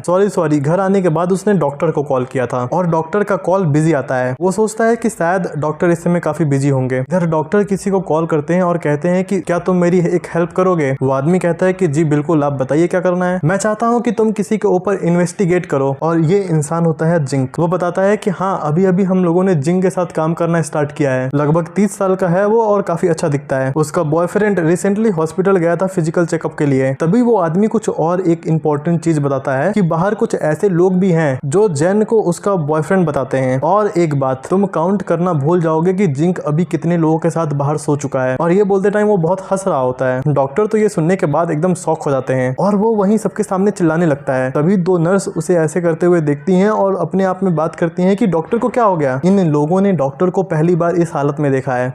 रात का हम सीन देखते हैं और सू यहाँ पर सो रहा होता है। तभी उसको किसी की आवाज आती है और जब वो उठकर जाता है चेक करने तो वहाँ पर जिंक आया हुआ है। जिंक उसे पूछता है कि तुम अभी तक सोए क्यों नहीं। सू कहता है कि अरे नहीं, बस अभी अभी उठा हूँ, आपने मुझे बताया नहीं कि आप वापस आने वाले हो, क्या आप नहीं चाहते थे कि मैं आपको लेने आऊँ। जिंक बहाना मार देता है कि वो जो फ्लाइट थी वो काफी लेट हो गई, इसीलिए मैं तुम्हें डिस्टर्ब नहीं करना चाहता था। और हाँ, बाहर का टेम्परेचर भी बहुत लो है, फ्रिज में अभी भी मछली का सूप पड़ा हुआ है, मैं वो आपके लिए गर्म कर देता हूँ। तब जिंक कहता है कि नहीं, इसकी जरूरत नहीं है। ये बताओ, क्या तुमने मुझे याद किया? मैं जब तुम्हारे आसपास नहीं होता तो क्या तुम मेरी कमी महसूस करते हो, या फिर तुम उन बिल्लियों के बच्चों के साथ हमेशा खेलते रहते हो। इसके बाद जिंक थोड़ा आगे बढ़ रहा होता है कि तभी सू को कुछ याद आता है। उसकी बॉडी पर जो नीडल की निशान है वो जिंक देख सकता है, इसीलिए वो लाइट बंद करने को कहता है। बट जिंक कहता है कि अरे नहीं, मुझे तुमको देखने दो, हम तो पहले से ही एक मैरिज कपल हैं, तो इसमें इतने शर्माने की क्या जरूरत है। बट सू जिद करता है कि नहीं, लाइट बंद कर दो। सू, क्या तुम जानते हो किसी को प्यार करना कैसा होता है? ये सब बातें पास्ट की हैं, ऐसा जिंक ने उसे पास्ट में बोला था। यहीं पर एक औरत भी होती है जो कि उनको बोलती है कि तुम लोग 30 साल से ज्यादा नहीं टिकोगे। जिंक सू को नींद से जगा रहा है और उसे बताता है कि तुमको बहुत तेज बुखार है, दोबारा सोने से पहले कुछ दवाइयां खा लेना। जिंक सोचने लगता है कि इसको अचानक से बुखार कैसे आ गया, कल रात को कुछ ज्यादा ही हो गया था क्या। खैर, आज मैं खाली हूँ पूरा दिन, तो लंच के बाद मैं तुम्हें डॉक्टर के पास ले चलूंगा, वैसे भी तुम्हारा वजन बहुत कम हो गया है। तभी वो जिंक से कहता है कि मुझे बहुत दर्द हो रहा है। वो पूछता है कि अच्छा बताओ कहाँ पर, मुझे ऐसे डराओ मत। लू बताता है कि मुझे पूरे बॉडी में कमजोरी महसूस हो रही है, मेरी कमर और टांगों में बहुत दर्द है। जिंक उसको ज्ञान देता है कि बाद में तुम कुछ हेल्दी खाना खा लेना और आराम करो, डॉक्टर के पास हम किसी और दिन चलेंगे। सू मन में सोचता है कि चलो अच्छा है, मैं एक और दिन इस चीज को टालने में कामयाब हो गया। थोड़ी देर बाद का सीन देखते हैं और यहाँ पर जिंक उसको अपनी हाथों से खाना खिला रहा है। तभी उसको साइमन का कॉल आता है और वो कहता है कि आपने उसे कहा था कि वो डिटेल ईमेल पर भेज दे। जिंक कहता है कि हाँ ठीक है। सू कहता है कि आज आप लगभग 10 से भी ज्यादा कॉल उठा चुके हो, अगर ऑफिस में इतना ज्यादा काम है तो आप वापस से ऑफिस क्यों नहीं चले जाते। जिंक कहता है कि अरे नहीं, ऐसी कोई बात नहीं है। तभी उसको एक और कॉल आता है और इससे इरिटेट होकर वो फोन ही स्विच ऑफ कर देता है। मैंने पहले ही बोला था कि मैं आपके साथ चलूंगा और आपको ये छोटी मोटी बातें बताना ठीक नहीं है, तुम थोड़ा और खाना खा लो फिर आराम करो। रात के टाइम सू उठता है और देखता है कि जिंक माल फूक रहा है। तब वो उसे कहता है कि मैंने तुमको कितनी बार बोला है इसको ना पीने के लिए। जिंक कहता है कि तुम उठ गए, वो सब छोड़ो, मुझे पता है तुम तभी स्मोक करते हो जब थोड़ी प्रॉब्लम होती है, तो बताओ अभी क्या प्रॉब्लम चल रही है। जिंक जवाब देता है कि अरे ऐसी कोई बात नहीं है, बस थोड़ा काम का सर दर्द है। जिंक नोटिस करता है कि सू के कपड़े पर खून लगा हुआ है। वो बताता है कि तुम्हारे नाक से खून आ रहा है, क्या कर रहे हो तुम, जल्दी से तुम ऊपर देखो। थोड़ी देर बाद सब कुछ नॉर्मल हो जाता है और तब जिंक पूछता है कि तुमको ये सब कब से शुरू हो गया। सू कहता है कि टेंशन लेने की जरूरत नहीं है, बस यहाँ की हवा थोड़ी सी सूख गई है। जिंक कहता है कि मैं किसी को बोल दूंगा जो तुम्हारे लिए एक ब्लोवर ला देगा, और हाँ तुम्हारे कपड़े गंदे हो गए हैं। सू कहता है कि ठीक है, मैं इसे खुद से साफ कर लूंगा। थोड़े टाइम बाद सू नहाकर वापस बाहर आता है। जिंक कहता है कि तुम्हारी खून की कमी को पूरा करने के लिए मैं तुम्हारे लिए कुछ खाने को लेकर आता हूँ, और हाँ तुमने प्रीवियस प्रोजेक्ट के बारे में पूछा था ना मुझसे, वो प्रोजेक्ट कंप्लीट हो जाएगा कुछ दिनों में। ये सब कुछ हो पा रहा है जैक की वजह से, मेयर का बेटा है वो, उनकी लवर को किसी लाइलाज बीमारी के बारे में पता चला है, और मैंने ये भी सुना है कि उनको हॉस्पिटल में बोन मैरो मिल गया है और वो इसके लिए बहुत खुश थे, और बस इसीलिए उन्होंने मेरी प्रोजेक्ट में हेल्प की। इसके बाद हम वापस से सू को हॉस्पिटल के अंदर देखते हैं। यहाँ पर इसे बहुत दर्द हो रहा होता है। तभी डॉक्टर कहते हैं कि चलो ऑफिस में चल के रेस्ट करो, बट उसके पास थोड़ी भी हिम्मत नहीं बची हुई है, इसलिए डॉक्टर उसे उठाते हैं और जल्दी से अपनी कैबिन में लेकर जाते हैं। तभी डॉक्टर उसे गले पकड़कर रोने लगते हैं। वो उसे कहते हैं कि मुझे माफ कर देना, जो बोन मैरो मैंने तुम्हारे लिए सेलेक्ट किया था उसे मेयर के बेटे ने ले लिया। सू कहता है कि कोई बात नहीं, इसके लिए आपको मुझे सॉरी बोलने की जरूरत नहीं है, वैसे भी मेयर का बेटा मेरे से ज्यादा इंपॉर्टेंट है, इसीलिए उसको ही यूज कर लेने दो बोन मैरो। डॉक्टर बताता है कि वो खुद के लिए यूज नहीं कर रहा है, बल्कि उसका एक लवर है जिसके लिए वो यूज करना चाहता है। सू कहता है कि जो भी हो मैं ठीक हूँ, मैं आपके कई मरीजों में से एक हूँ, अगर आप मेरा इलाज नहीं कर पाते तो वो बस इसलिए क्योंकि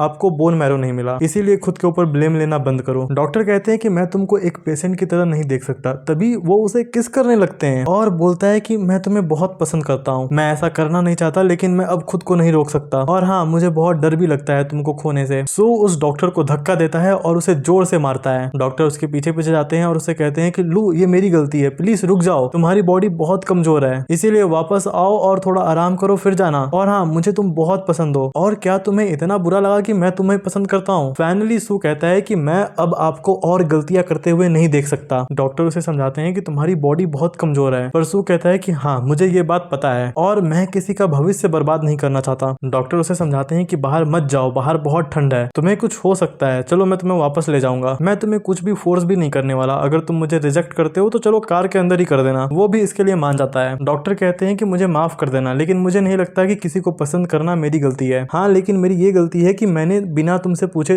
किस किया। पर सू कहता है कि जाने दो, मैं वो हूँ जिसको सॉरी बोलना चाहिए, जब आप मेरे लिए इतना सब कुछ कर रहे थे तभी मुझे मना कर देना चाहिए, लेकिन जो भी हो आपने जो भी मेरे लिए इतना सब कुछ किया उसके लिए बहुत बहुत धन्यवाद। तब डॉक्टर उसे बताते हैं कि मैं तुम्हारे साथ अच्छा बिहेव इसलिए करता था क्योंकि मैं तुम्हें पसंद करता हूँ, ना कि इसके लिए कि तुम मुझे बदले में कुछ दो। थोड़े टाइम बाद सू घर पे पहुंच जाता है और जिंक उससे पूछता है कि कहाँ पर थे तुम इतने टाइम से और तुम्हारा कोट कहाँ है। तभी सू उससे पूछता है कि आपने खाना नहीं खाया है ना। जिंक गुस्से में कहता है कि मैं एक आखिरी बार तुमसे पूछूंगा, तुम कहाँ थे और तुम्हारा कोट कहाँ है। वो बताता है कि वो हॉस्पिटल में था और उसने वहीं पर वो कोट छोड़ दिया। तभी उसे टेबल पर एक स्कार्फ मिलता है। जिंक पूछता है कि ये किसका है। वो बताता है कि ये डॉक्टर का स्कार्फ है। जिंक ताना मारते हुए कहता है कि डॉक्टर का कोट, डॉक्टर का स्कार्फ ये मेरे घर पर है, क्या कोइंसिडेंट है, कौन सा लोकेशन था उसके साथ सब कुछ सही से करने के लिए, टेबल, किचन या बेडरूम। सू चिल्लाते हुए कहता है कि तुम्हारी हिम्मत कैसे हुई मुझे ये सब बोलने की, तुम बाहर जाकर मौज मस्ती कर सकते हो और यहाँ पर आकर मुझे लेक्चर दे रहे हो, तुम्हें क्या लगता है बाहर जो तुम करते हो मुझे उसके बारे में कुछ नहीं पता, तुम बस मुझे पागल समझ रखे हो। ये सुनने के बाद जिंक उसे एक झपड़ा मारता है और कहता है कि मेरे पास कोई ऑप्शन नहीं है बाहर जाकर लोगों के साथ एंजॉय करने का। सू पूछता है कि क्या आपको घर पर रहना इतना बुरा लगता है, क्या ये मुश्किल बनाता है आपको यहाँ पर रहने के लिए। जिंक गुस्से में कहता है कि मुझे लगता है कि तुम मार खाने के लिए बेताब हो। इनकी लड़ाई खत्म होती है और सू जाकर सो जाता है और यहाँ पर उसके मुंह से बहुत खून आ रहा है। जिंक पूछता है कि क्या हुआ तुम्हें, मुझे देखने दो एक बार तुम्हें। सू बताता है कि उसे बहुत ठंड लग रहा है। जिंक दिलासा देता है कि सब कुछ ठीक हो जाएगा, चलो हम हॉस्पिटल चलते हैं, बट सू साफ साफ मना कर देता है। वो कहता है कि नहीं मैं नहीं जा रहा। डॉक्टर किसी इंसान को कॉल करते हैं और उससे कहते हैं कि जल्दी से यहाँ पर आ जाओ। ऑफ कोर्स उन्होंने डॉक्टर को बुलाया है। जिंक सू को सोने के लिए कहता है कि तुम सो जाओ, डॉक्टर बहुत ही जल्द यहाँ पर पहुंच जाएंगे। सू मन में सोचता है कि अगर ये पॉसिबल होता तो मैं वापस से अपने हाई स्कूल में जाना चाहूंगा, वो टाइम बहुत अच्छा था, सभी लोग मुझे पसंद करते थे, फिर भी सभी लोग उसे पसंद करते थे, फिर भी उसकी नजर मुझ पर टिकी रहती थी, हमेशा उसका बिहेवियर बहुत ही अच्छा रहता था, उसने कभी भी मेरे ऊपर अपना आपा नहीं खोआ। हम जब सिर्फ 17 साल के थे तब उसने मुझसे कहा था कि वो मुझसे प्यार करता है, इसीलिए मैंने भी उसके साथ रहने का फैसला किया। मुझे लगा था कि वो मुझसे प्यार करेगा। जब हम 23 साल के थे तब मेरे माता पिता का एक कार एक्सीडेंट में डेथ हो गया, मेरे पास उसके सिवाय और कुछ नहीं बचा। उस टाइम मैंने मन में सोचा कि जब तक हम एक साथ एक घर में हैं मैं कभी उसे नहीं छोड़ूंगा। उसने मेरे साथ बहुत ही अच्छा व्यवहार किया, पैसा कमाने के लिए जी तोड़ मेहनत किया। एक बार तो मुझे एक लड़का परेशान कर रहा था जिसको इसने इतना मारा कि ये लगभग जेल जाने वाला था। मुझे नहीं पता कि कोई कैसे इतना बदल सकता है। वो घर आना बंद कर दिया, फोन कॉल उठाना बंद कर दिया। कभी कभी जब वो रात को घर लौटता था तब उसके कपड़ों में किसी और लड़की की खुशबू रहती थी। मुझे आश्चर्य है कि मुझे अचानक से ये सब कुछ पसंद क्यों नहीं आ रहा। मुझे आश्चर्य है कि वो अचानक से मुझे अब पसंद क्यों नहीं कर रहा। क्या मेरी शकल और बॉडी इतनी खराब हो चुकी है, या फिर ये भी हो सकता है कि मुझे उतना अच्छा खाना बनाने नहीं आता जितना अच्छा बाहर मिलता है, या फिर मैं बेड पर उसके साथ अच्छे से बिहेव नहीं करता। क्या मैं इतना निकम्मा हूँ फिर भी उसे इतना डर है कि मैं बाहर किसी और के साथ हूँ। क्या ये पॉसिबल है? मैंने अपना पूरा जीवन उसके साथ बिताया है और फिर ये भी काफी नहीं है। मैं इतने पेन में था फिर भी इसने मुझे मारा। जब उसने पहली बार मेरे ऊपर हाथ उठाया था तो मैं वहीं रुका रहा। जब वो नशे के हालत में मेरे साथ रोमांस कर रहा था तब उसने किसी और का नाम लिया तो भी मैं वहीं पर रुका रहा। जब वो फ्रांस में अपनी प्रेमी के साथ रोमांस कर रहा था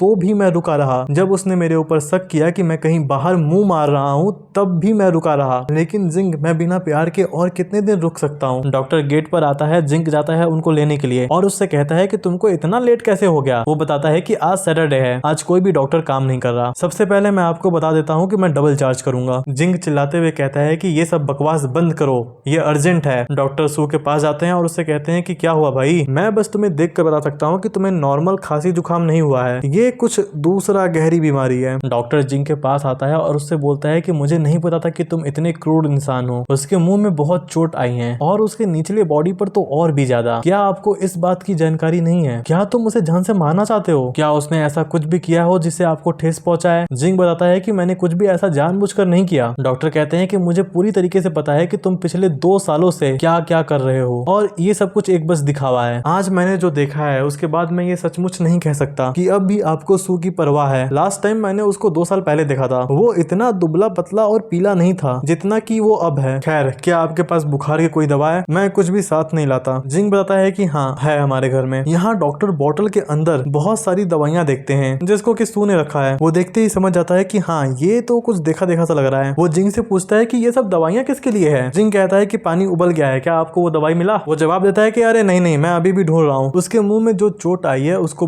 कुछ दिन तक बोलने में प्रॉब्लम देगी, इसीलिए दवा वगैरह लगाना ना भूलना। जब वो थोड़ा ठीक हो जाएगा तो उसे याद से हॉस्पिटल लेकर जाना। उसके बॉडी की स्थिति अभी ठीक नहीं है। क्या उसने हाल ही में कोई और दवा ली है? मैंने देखा कि वहाँ पर बहुत सारी दवाइयाँ रखी हुई हैं, वो भी बहुत से खूबसूरत बोतल के अंदर। जिंक जवाब देता है कि ये मेरा नहीं है, ये सब कुछ लू का है। जब वो उठेगा तो मैं उससे पूछ लूंगा। ठीक है, अब मुझे जाना होगा। जिंक सू के पास आता है और उससे कहता है कि मुझे माफ कर देना, मैं अब दोबारा कभी भी तुम्हारे साथ कुछ भी ऐसा बुरा नहीं करूंगा। अब से मेरे लाइफ में बस तुम ही हो। मॉर्निंग में सू उठता है और जिंक न्यूज वगैरह कुछ देख रहा होता है। वो सू से कहता है कि ओ तुम उठ गए, मुझे गुड मॉर्निंग नहीं बोलोगे? क्या तुम्हारे फेस पर अभी भी दर्द हो रहा है? मुझे बस एक बार देखने दो। कल उस डॉक्टर ने तुम्हारे लिए कुछ दवाइयां वगैरह देकर गया है, खाने के बाद उसके ऊपर हम उसको लगा देंगे। जिंक उसे थोड़ा टच करने की कोशिश करता है लेकिन सू उसका हाथ हटा देता है। वो उससे पूछता है कि क्या तुम अभी भी मुझसे गुस्सा हो? वो समझाता है कि मैं बस जेलस हो गया था थोड़ा सा, तुमको किसी और इंसान के इतना क्लोज जाते हुए देखकर। इतने खतरनाक मौसम में तुमने अपना कोट हॉस्पिटल में छोड़ दिया, ये सब देखकर मुझे बहुत बुरा लगता है। मुझे बाहर थोड़ा सा कुछ काम है, भले ही मैं ऐसा कुछ ना चाहूँ लेकिन फिर भी मुझे बाहर जाकर क्लाइंट को देखना ही पड़ता है और मैं इतना मेहनत सिर्फ तुम्हारे लिए करता हूँ। सू बस करो, कितना गुस्सा दिखाओगे? मुझे पता है कि कल रात को मैंने कुछ ज्यादा ही कर दिया था और तुम उसके लिए जितना चाहे उतना मुझे मार सकते हो या फिर तुम मेरे ऊपर चिल्ला सकते हो। तुम्हें जो भी करना है करो मेरे साथ, बट ऐसे नाराज ना रहो, मुझे बहुत टेंशन हो रही है। सू कहता है कि मेरी बॉडी इतनी कमजोर हो चुकी है कि मैं सही से खड़ा भी नहीं हो पा रहा हूँ और तुमने मुझे उस सिचुएशन में मारा और अभी मेरे मुंह की ऐसी हालत है कि मैं कुछ भी बहुत मुश्किल से बोल पा रहा हूँ। रात के टाइम जिंक सू से कहता है कि चलो डिनर का टाइम हो गया है, उन बिल्लियों के बच्चों के साथ खेलना बंद करो, आओ यहाँ आकर खाना खाओ। सू बिस्तरों के साथ कुछ कर रहा होता है, तब जिंक कहता है कि तुम ये कर क्या रहे हो? वो कहता है बस गेस्ट रूम में रहने की तैयारी कर रहा हूँ। जिंक थोड़ा सा गुस्से में कहता है कि तुम मुझसे कई समय से बात नहीं कर रहे हो, मैंने डॉक्टर को कॉल किया था, डॉक्टर ने बोला था कि कोई भी प्रॉब्लम नहीं है। मुझे बताओ कि तुम किस बात को लेकर हमेशा उदास रहते हो? मुझे लगातार टॉर्चर करना बंद करो, जैसे जैसे तुम्हारी उम्र बढ़ते जा रही है तुम बिल्कुल एक महिला की तरह बनते जा रहे हो। जिंक तुम्हें क्या लगता है कि मैं सर्वाइव नहीं कर पाऊंगा अगर तुम्हें छोड़ दूंगा तो? तब वो कहता है कि चाहे कुछ भी हो जाए तुम बहुत लंबी लाइफ जियोगे। जिंक तुम्हें क्या लगता है मैं तुम्हारे साथ मजाक कर रहा हूँ? तुम मेरी सिंपैथी पाने के लिए जो ये नाटक कर रहे हो ना, ये करना बंद करो। और तुम्हें सच में ऐसा लगता है कि मैं तुम्हें छोड़ नहीं सकता? सिर्फ 14 साल की बात है। सू इतना ज्यादा चिल्ला रहा होता है कि जिंक उसे पीछे से आकर पकड़ लेता है। वो कहता है बस बहुत हुआ, ऐसे करना बंद करो ठीक है? जिंक उससे कहता है कि बस चुपचाप से यहाँ से चले जाओ। अब हम जिंक को एक बार के अंदर देखते हैं जहाँ पर एक आदमी कॉल करता है और कहता है कि जिंक इस बार में पड़ा हुआ है, प्लीज कोई आकर इसको उठा के ले जाओ। जिंक की आंखें खुलती है और वो देखता है कि वो अभी किसी और लड़के के साथ है, बट जिंक को ऐसा लग रहा होता है कि सू आया है उसको ले जाने के लिए। जॉय तुम ब्रांच ऑफिस जाओ और जाकर मैनेजर बन जाओ, मेरे आसपास रहना छोड़ दो, ये घर और गाड़ी तुम दोनों ही अपने पास रख सकते हो और जब तुम अवेलेबल हो तो साइमन से एक कोई भी चेक लिखवा लेना, वो अच्छे से जानता है कि तुमको कितना देना चाहिए, वो तुम्हारे साथ बुरा व्यवहार नहीं करेगा। जॉय चिल्लाते हुए पूछता है कि क्या हो गया, मेरे में ऐसा गलत क्या है बताओ मुझे, मैं उस चीज को इम्प्रूव करूंगा, तुम जैसे बोलोगे मैं वैसे चेंज हो जाऊंगा तुम्हारे लिए, बस तुम मुझे ये बता दो कि मेरे अंदर ऐसा कौन सा पार्ट है जो तुम्हें पसंद नहीं आता। मैंने लगभग आधे महीने से तुमको नहीं देखा है, इसके लिए मैंने एक बार भी तुमसे कंप्लेन नहीं किया, जैसा कि तुमको एनिमल्स नहीं पसंद, इसीलिए मैंने उस कुत्ते को भी बाहर निकाल दिया जिसके साथ मैं बहुत समय पहले से था, लगभग 10 साल से ये कुत्ते के साथ था, बट जिंक की वजह से इसने उस कुत्ते को बाहर निकाल कर फेंक दिया। मैं यहाँ पर तुम्हारे साथ पैसों के लिए नहीं रुका हूँ। जिंक कहता है कि क्या तुम्हें सच में ऐसा लगता है? जिंक कहता है कि बस बहुत हुआ, क्या मुझे किसी रिश्ते को खत्म करने के लिए रीजन की जरूरत बात है, क्या तुमको सच में लगा था कि हम डेट कर रहे हैं? जॉय बोलता है कि तुम झूठ बोल रहे हो, जरूर इसके पीछे कोई कारण होगा। पिछली रात जब तुम मुझे अपनी बाहों में लिए हुए थे तब तुम बार बार सू का नाम पुकार रहे थे। दूसरी तरफ हम सू को देखते हैं जो कि रो रहा होता है और इसीलिए अपना मुंह साफ करता है। तभी वो अपना गेट खोलता है और वो देखता है कि गेट के बाहर जॉय है और वो आते ही कहता है कि मैं आपके साथ चाय पीना पसंद करूंगा, क्या मैं अंदर आ सकता हूँ? सू कहता है कि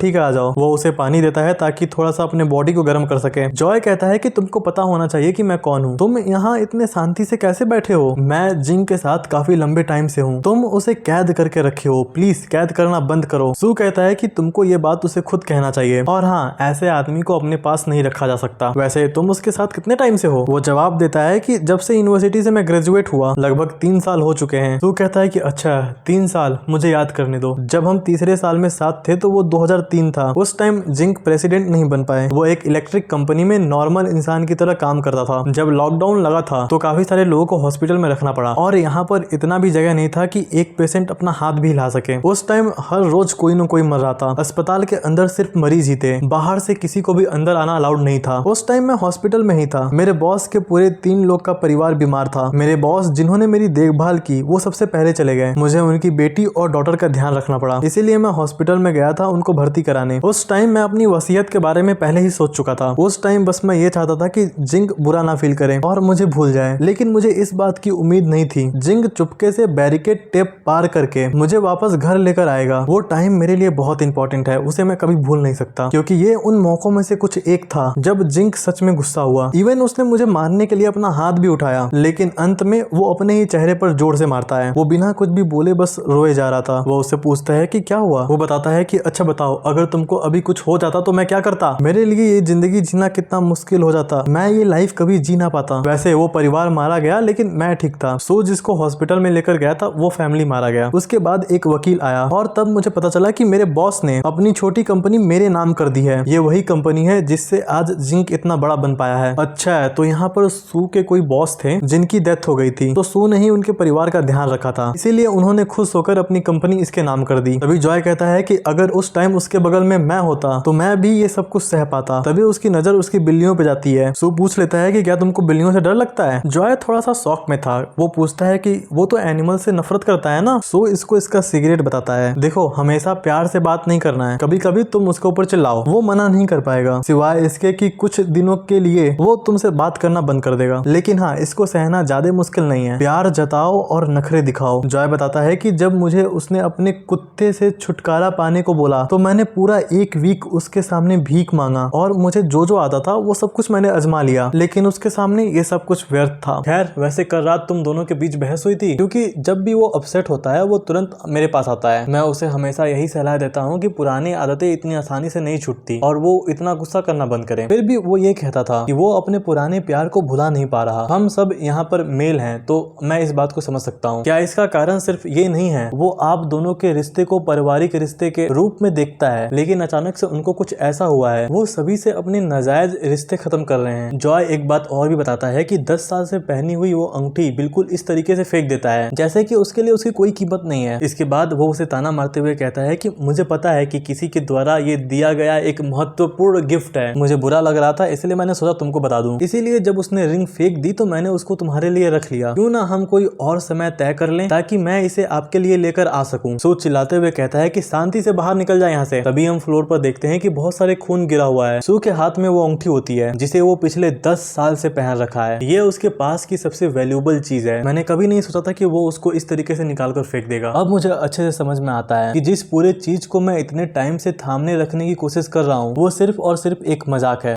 सो भी उस रिंग को निकाल कर फेंक देता है। कुछ टाइम बाद जिंक वहां पर आता है और अभी उसके हाथ में फ्लावर हैं। सू, मैं वापस आ गया। सू भी जब उसके हाथ में फ्लावर देखता है तो कहता है कि क्या ये फ्लावर मेरे लिए हैं? जिंक भी लाइक कि मेरे पास तुम्हारे अलावा कोई और है क्या जिसको मैं ये फ्लावर दे सकता हूँ? मुझे पता है कि तुम्हें जैस्मिन का फ्लावर बहुत पसंद है, लेकिन अभी वो दुकान पर थे नहीं, इसलिए मैं तुम्हारे लिए ये लेकर आया हूँ। और हाँ, अभी तुमने खाना नहीं खाया है ना, मैं दुकान से कुछ सामान लेकर आता हूँ, आज मैं तुम्हारे लिए डिनर बनाऊंगा। थोड़े टाइम बाद जब ये लोग खाना खा रहे होते हैं तब जिंक की नजर सू के हाथ पे जाती आती है और वो पूछता है कि तुम्हारी रिंग कहाँ है। सू हंसते हुए जवाब देता है वो तो कहीं खो गए। जिंग कहता है कि मजाक बनाना बंद करो, उसे तुमने जहाँ भी रखा है पहन लो। न्यू ईयर में मैं तुम्हारे साथ एक नया रिंग लेने चलूंगा। ये कहता है कि बताओ मैं उस चीज को कैसे पहन सकता हूँ जिसको मैंने ऑलरेडी फेंक दिया है। अब हम रात का सीन देखते हैं और यहाँ पर जिंग ऑलरेडी बेड पर बैठा हुआ है। सू आता है, लाइट ऑफ करता है और सीधा सो जाता है बिना कुछ बोले। यहाँ पर जिंग उसके करीब आता है और उसको बोलता है कि मैं अब तुम्हें फ्यूचर में कभी भी परेशान नहीं करूंगा, ना ही तुम्हें कभी हर्ट करूंगा। बट सू कहता है कि अब बहुत देर हो चुकी है, हमारा साथ में कोई भी फ्यूचर नहीं है। नेक्स्ट मॉर्निंग जिंग बहुत जल्दी उठ जाता है कहीं जाने के लिए। जाते टाइम वो सू से कहता है कि मैं बाहर जा रहा हूँ, मैं तुम्हारे लिए नाश्ता वगैरह बना दिया हूँ। वैसे मुझे ये बताओ आज रात के खाने में तुम क्या खाना चाहोगे? मैं जल्द ही आ जाऊंगा उसको बनाने के लिए, आज हम दोनों साथ खाना खाएंगे। सू जिंग को अपने पास बुलाता है और उसे हक कर लेता है और आज रात जल्दी आने के लिए कहता है। जिंग सोचता है कि क्यों ना मैं आज रात घर पर ही रुक जाऊं, मेरा असिस्टेंट डेट चेंज कर देगा, हम मीटिंग किसी और दिन कर लेंगे। बट सू कहता है कि नहीं, अब तुमको जाना चाहिए, सबको पता है कि तुम अपने काम के प्रति कितने ईमानदार हो, तो अचानक से ये सब मत करो। जिंग जब अपने अपार्टमेंट से बाहर जाता है तब सू अपने बिल्डिंग का खिड़की खोलता है, ऑफ कोर्स उसे देखने के लिए, और उसको ऐसे जाता हुआ देखकर बहुत रो रहा है। कुछ देर बाद ये भी रेडी होता है कहीं और जाने के लिए। उसकी बिल्लियां उसके पास आती हैं तब वो उनको समझाता है कि मैं तुम लोगों को अपने साथ लेकर नहीं जा सकता। वैसे अभी ये रेलवे स्टेशन आया हुआ है। यहाँ पर जब वो अपना फोन ओपन करता है तब वो देखता है कि उसको डॉक्टर के बहुत सारे मैसेज आए हुए हैं जो कि उसे सॉरी बोल रहे होते हैं और साथ में अपनी फीलिंग्स बता रहे होते हैं कि मेरी जो भी फीलिंग्स है वो सब बिल्कुल असली है, मुझे पता है कि तुम्हारा ऑलरेडी कोई पार्टनर है, फिर भी तुम मुझे बहुत पसंद हो, प्लीज फ्री होने के बाद मुझे मैसेज करना, और हाँ अगर तुमको मुझे इग्नोर करना है तो करो, लेकिन अपनी दवाइयां टाइम पर लो, रेगुलर हॉस्पिटल जाओ चेकअप के लिए, और हाँ टाइम आ चुका है तुम्हारे नेक्स्ट कीमोथेरेपी की, और तुम हॉस्पिटल में क्यों नहीं हो? अगर तुम हॉस्पिटल नहीं आओगे तो मैं तुम्हारे घर आऊंगा, मैं तुम्हारे सामने भीख मांग रहा हूँ कि प्लीज अपनी बीमारी का इलाज करवाओ, मैं वादा करता हूँ कि तुमसे दोबारा कभी नहीं मिलूंगा। सू डॉक्टर को कॉल करता है, डॉक्टर आपका कॉल ऐसे ना उठा पाने के लिए आई एम सो सॉरी, और आपके मैसेजेस के मैंने जो रिप्लाई भी नहीं दिए उनके लिए भी सॉरी, अब मैं इस बीमारी का इलाज नहीं करवाना चाहता। डॉक्टर चिल्लाते हुए कहते हैं कि मैं तुमको इसकी अनुमति नहीं दूंगा। डॉक्टर मैं अपना इलाज करवाऊं चाहे ना करवाऊं, मैं फिर भी ज्यादा टाइम तक नहीं जी पाऊंगा, मैं अब जा रहा हूँ, आप अपना ख्याल रखिएगा। ये बोलने के बाद वो अपना मोबाइल स्विच ऑफ कर देता है। 2 घंटे बाद सू को कोई पीछे से चिल्लाकर बुलाता है और ये अपना डॉक्टर है। वो दीवार पर मारते हुए कहता है कि तुमने मुझे आज बहुत ही बुरी तरीके से डरा दिया, तुम्हें क्या लगता है कि तुम ऐसे बाय बोलकर सब कुछ खत्म कर दोगे? तुम्हें अपना इलाज नहीं करवाना, बस जाकर मरना है। तू डॉक्टर से कहता है कि प्लीज ऐसा बिहेव मत करो, इतना मत चिल्लाओ, लोग हमें ही देख रहे हैं। इस पर वो कहता है कि मैं तो घटिया इंसान ही हूँ, मैं ऐसे ही चिल्लाऊंगा, तुम्हें पता है कि मुझे तुमको खोजने में कितना मेहनत करना पड़ा है। सो भी डॉक्टर के ऊपर चिल्लाते हुए कहता है कि मैं कब मरूंगा ये मैं खुद डिसाइड करूंगा, 100 से ज्यादा मरीज है जो आपका इंतजार कर रहे हैं, तो आपको जाना चाहिए, और क्या तुम गुंडे बनकर मेरी जासूसी करने की कोशिश कर रहे हो? डॉक्टर उसको हक करते हुए कहते हैं कि मेरे पास कई सारे मरीज हैं लेकिन मैं सिर्फ तुम्हारा ही इलाज करना चाहता हूँ, और हाँ किसी को गुंडे की तरह पीछा करना ये मेरा पहला एक्सपीरियंस है, तुम्हें मैं उठाकर एक ऐसी जगह ले जाऊंगा जहाँ तुम जाना चाहो, क्या ये ठीक रहेगा तुम्हारे लिए? डॉक्टर आप मुझे प्लीज यहाँ से जाने दें, मैं बाहर जाकर आपसे अच्छे से बात करूंगा। डॉक्टर ने कई सारे लोगों को मैसेज किया था सू को खोजने के लिए, तो अभी वो उनको मैसेज कर देता है कि भाई मुझे सू मिल गया है, तुम लोगों को मेहनत करने की जरूरत नहीं है। सू को वो उसकी आंखें बंद करने के लिए कहता है, और जब वो आंखें खोलता है तो डॉक्टर के पास एक बिल्ली होती है, और इस पर सू कहता है कि क्या ये मेरे घर के बिल्ली का बच्चा नहीं है? थोड़ा शर्म करो, मेरी बिल्ली चुरा कर मुझको ही गिफ्ट कर रहे हो। डॉक्टर कहते हैं कि जब मैंने ये सुना कि आप हमेशा के लिए जा रहे हो तब मैंने ये सोचा कि आपके घर में इन बिल्लियों का क्या होगा, इसीलिए मैंने उनको उठा लिया ताकि ये सब भूख से ना मरे। वैसे ये बताओ तुम कहाँ जा रहे हो? सू बताता है कि वो एक हांजो नाम की जगह पर जा रहा है। डॉक्टर कहते हैं कि चलो ठीक है, मैं तुमको छोड़ दूंगा, मेरा भाई भी वहीं पर रहता है, लेकिन हाँ उससे पहले तुमको मेरे घर पे चलना पड़ेगा ताकि मैं अपने कुत्ते को ले लूं, उसे उस जगह पर बहुत अच्छा लगता है। डॉक्टर आपको ऐसा नहीं लगता कि हमें थोड़ा सा डिस्टेंस बना लेना चाहिए? आप जो मेरे लिए फील करते हो वो मैं आपके लिए फील नहीं करता। डॉक्टर कहते हैं कि मेरा ऐसा कोई भी इंटेंशन नहीं है, बस मेरा अचानक से ब्रेक लेने का मन कर रहा है। सू बताता है कि मैं किसी को हर्ट नहीं करना चाहता। डॉक्टर समझाते हैं कि इसमें हर्ट करने की कोई बात नहीं है, जब तक तुम मुझे अपने साथ रहने दो। घर पर जाते हैं, डॉग को लेते हैं और वापस से जाने लगते हैं अपने सफर पर। ये कुत्ता सू के साथ खेलने की बहुत कोशिश करता है। तब डॉक्टर कहते हैं कि तुम्हारे मदर की बॉडी बहुत वीक है, इसीलिए इनको परेशान मत करो। और ये सुनने के बाद तो सू के पूरे गाल लाल हो जाते हैं। अब हम जिंग को देखते हैं जो कि सू को कॉल मिला रहा है, बट उसका मोबाइल स्विच ऑफ है इसलिए वो कॉल नहीं मिला पाता। इधर सू गाड़ी में ही सो रहा होता है। जब उसकी नींद खुलती है तब उससे डॉक्टर पूछते हैं कि क्या तुम थक गए हो? तब सू कहता है कि मेरे थकने की क्या बात कर रहे हो, तुम गाड़ी चलाते हुए आ रहे हो, तुमको थोड़े आराम की जरूरत है और हाँ खाने की भी। इस पर डॉक्टर कहते हैं कि क्या तुम मेरी चिंता कर रहे हो? गाड़ी से उतरने के बाद ये लोग सोचते हैं कि चलो थोड़ा सा वॉक कर लेते हैं। सू डॉग के साथ बहुत अच्छे से बिहेव कर रहा था। तब डॉक्टर कहते हैं कि अगर तुम्हें कुत्ते इतने ही पसंद है तो तुम एक एक ले क्यों नहीं रहते। वो बताता है कि उसकी फैमिली डॉग को पसंद नहीं करती, इवन वो किसी भी एनिमल को पसंद नहीं करते। यहाँ पर डॉक्टर लेक्चर देते हैं कि तुम कोई बच्चे नहीं हो, तुम्हें कोई नहीं बताएगा कि तुम्हें जीवन में क्या करना है, डू व्हाटएवर यू वांट। अच्छा डॉक्टर, आपको क्या लगता है कि मेरे खर्चे अमीर लोग उठा रहे हैं? वो कहता है कि ऐसी कोई बात नहीं है, बस मुझे इस बात का डर है कि तुम्हें धोखा मिल सकता है फ्यूचर में। सू कहता है इतना अंदाजा मत लगाओ, सुनी सुनाई बातों पर ऐसे ही विश्वास नहीं कर लेते। मैं जिंग के साथ पिछले 10 सालों से हूँ और मुझे पता है कि वो मुझे चीट कर रहा है कई सालों से, और हाँ अब उसकी ये आदत बन चुकी है। मैं क्या ही कर सकता हूँ। हालांकि मैं खुद भी अनसक्सेसफुल रहा अपने इस रिश्ते को बचाने में। मैंने उससे बहुत प्यार किया, उसका मैं हमेशा घर पर इंतजार करता था, उसके लिए अच्छा खाना बनाता था, मैंने वो सब कुछ किया जो उसे मुझसे चाहिए था। डॉक्टर ये सब सुनने के बाद उसे सॉरी बोलते हैं, पर सू कहता है कि आपको सॉरी बोलने की क्या जरूरत है, मैं आपको काफी टाइम से परेशान कर रहा हूँ, ये सब कुछ आपको जानना चाहिए। कार के अंदर सू पूछता है कि टाइम क्या हो रहा है। यहाँ पर टाइम हो रहा है 11:59। उसके अगले ही पल डॉक्टर उसको हैप्पी न्यू ईयर बोलते हैं और तुमको न्यू ईयर में थोड़ा मीठा खाना चाहिए ताकि तुम्हारा पूरा साल अच्छे से बीते। सो डॉक्टर को थैंक यू बोलता है और मन में सोचता है कि काफी टाइम बाद मैं कुछ मीठा खाने वाला हूँ। वो डॉक्टर को भी ऑफर करता है वो कैंडी। यहाँ पर दोनों बहुत खुश होते हैं। तभी सू कहता है कि क्या मैं ये बॉक्स रख सकता हूँ। इधर हम जिंग को देखते हैं जो कि किसी आदमी का फोटो देता है और कहता है कि पता लगाओ कि लास्ट 3 दिनों ये किसके साथ था। अब हम जॉय को देखते हैं जो कि अपना कूड़ा फेंकने कहीं जा रहा है। तभी गेट पर जिंक आता है और उसे देखने के बाद तो ये बहुत खुश होता है, लेकिन वो अभी खुश नहीं है। जिंक ने घर के कैमरा में देख लिया है कि जॉय मिलने गया था सू से, इसीलिए वो सीधा पूछता है कि क्या तूने सू से मिला? मैंने ऑलरेडी तुझे फ्रांस में वार्न किया था, सू से दूर रहो। और तुमको क्या लगता है कि ऐसा कुछ करने से तुम सच में कैपेबल बन जाओगे? मैं तुम्हारे ऊपर ध्यान देने लगूंगा। अगर मुझे सू नहीं मिला तो मैं तुम्हें नहीं छोड़ूंगा। जिंक के हाथ में वो रिंग होती है जो उसको सू ने दिया था, वो यहाँ पर फाइनली उसे पहन लेता है। जॉय एक्सप्लेनेशन देने लगता है कि जब आप उस रात सो रहे थे तब मैं आपके हाथ में उस अंगूठी के बारे में जानना चाहता था, इसीलिए मैंने उसे निकाल कर रख लिया। मैंने सोचा था कि मैं आपको बाद में दे दूंगा, लेकिन मैं भूल गया। जिंक उसे बीच में ही रोक देता है। पिछले कुछ सालों से जो तुम मेरे साथ रहने के लिए ये सब कुछ कर रहे हो सब मुझे अच्छे से पता है। जाओ, मैं इस बार तुम्हें कुछ दोष नहीं दे रहा हूँ, लेकिन मुझे दोबारा कभी मत दिखना। जॉय रोते हुए कहता है कि प्लीज मुझे ऐसे छोड़कर मत जाओ, मुझे पता है कि मैं गलत हूँ, मैं ऐसा कुछ कभी नहीं करूंगा। जब तक आप मेरे साथ रहने के लिए रेडी हो तब तक आप अपने मन के अंदर किसी को भी सोचो, मुझे उससे कोई फर्क नहीं पड़ता। आप चाहो तो उसका नाम लेकर मुझे बुला सकते हो, मुझे बस तुम्हारे साथ रहना है और तुम्हारे लिए कुछ भी करने को तैयार हूँ। जिंक उसे समझाता है कि इतना भी नीचे मत गिरो, मेरे दिल में पहले से ही कोई है, तुम अभी काफी यंग हो, अपनी लाइफ फिर से शुरू कर सकते हो। फ्यूचर में तुमको कोई ऐसा इंसान मिलेगा जो तुमसे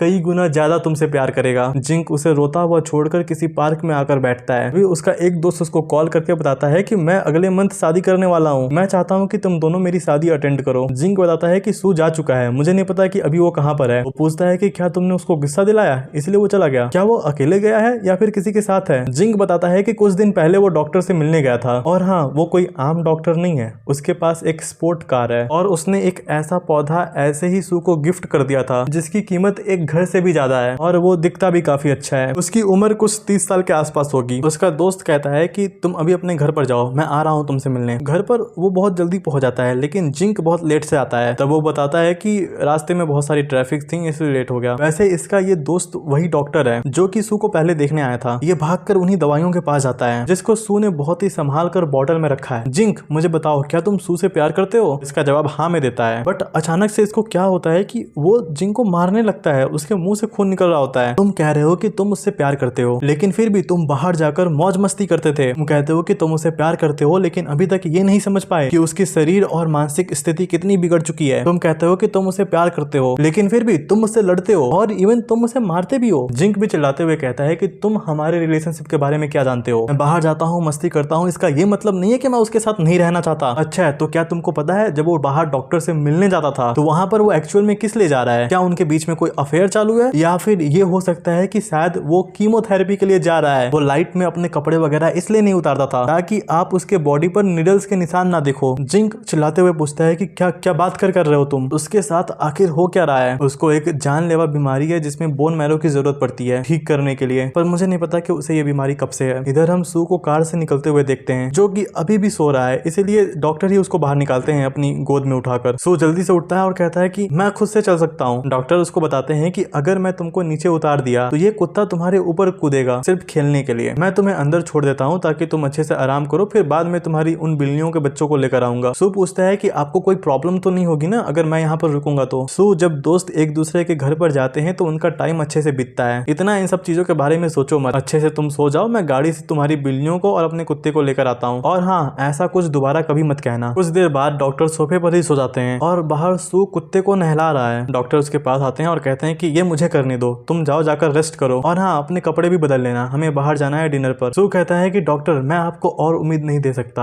आखिरकार मुझे तो यहाँ से जाना ही है। इधर जिंक जो कि बहुत परेशान है और अपने दोस्त से कहता है कि मुझे ऐसा लग रहा है कि मैं अभी कोई डरावना सपना देख रहा हूँ। मैंने सू से वादा किया था कि हम पहले की तरह न्यू ईयर सेलिब्रेट करेंगे, जहाँ पर दोनों मिलकर डम्पलिंग्स बनाएंगे और उसके अंदर कोई कॉइन डालेंगे। यहाँ पर जिंक सू की हर बात याद कर रहा होता है और ऐसा करते वक्त वो काफी रो भी रहा है। तब उसका दोस्त कहता है कि बस करो, ऐसे कब तक अपने आप को शर्मिंदा करते रहोगे, याद है तुमने ही कुछ ऐसा किया था जिसके कॉन्सिक्वेंसेस तुम भुगत रहे हो। पर्सनली यार सबके लाइफ में ना ऐसा दोस्त होना चाहिए जो उसको सही टाइम पर मिरर दिखा सके, लाइक तू ऐसा था इसलिए तेरे साथ ऐसा हो रहा है। वैसे भी अगर सू के पास कोई बीमारी ना होती तब भी वो कब तक तुम्हारे लिए अपने गुस्से को काबू में कर पाता। जिंक रोते हुए कहता है कि मुझे बस उससे सॉरी बोलना है, मैं उसे वापस पाना चाहता हूँ। इधर हम डॉक्टर को देखते हैं जो कि सू को इम्प्रेस करने के लिए बहुत कुछ कर रहे हैं। उसके लिए पटाखे लेकर आते हैं, बिल्लियों के रहने के लिए घर बनाते हैं। सू कुछ किताब पढ़ रहा होता है, तब डॉक्टर से पूछते हैं कि कौन सा किताब पढ़ रहे हो। ये सब छोड़ो, मैंने अभी अपने दोस्त से कांटेक्ट किया है तुम्हारे आगे की ट्रीटमेंट के लिए, बट सू कहता है कि मुझे नहीं चाहिए। डॉक्टर उसे समझाते हैं कि ऐसा करके तुम अपने आप को ही नुकसान पहुंचाओगे। डॉक्टर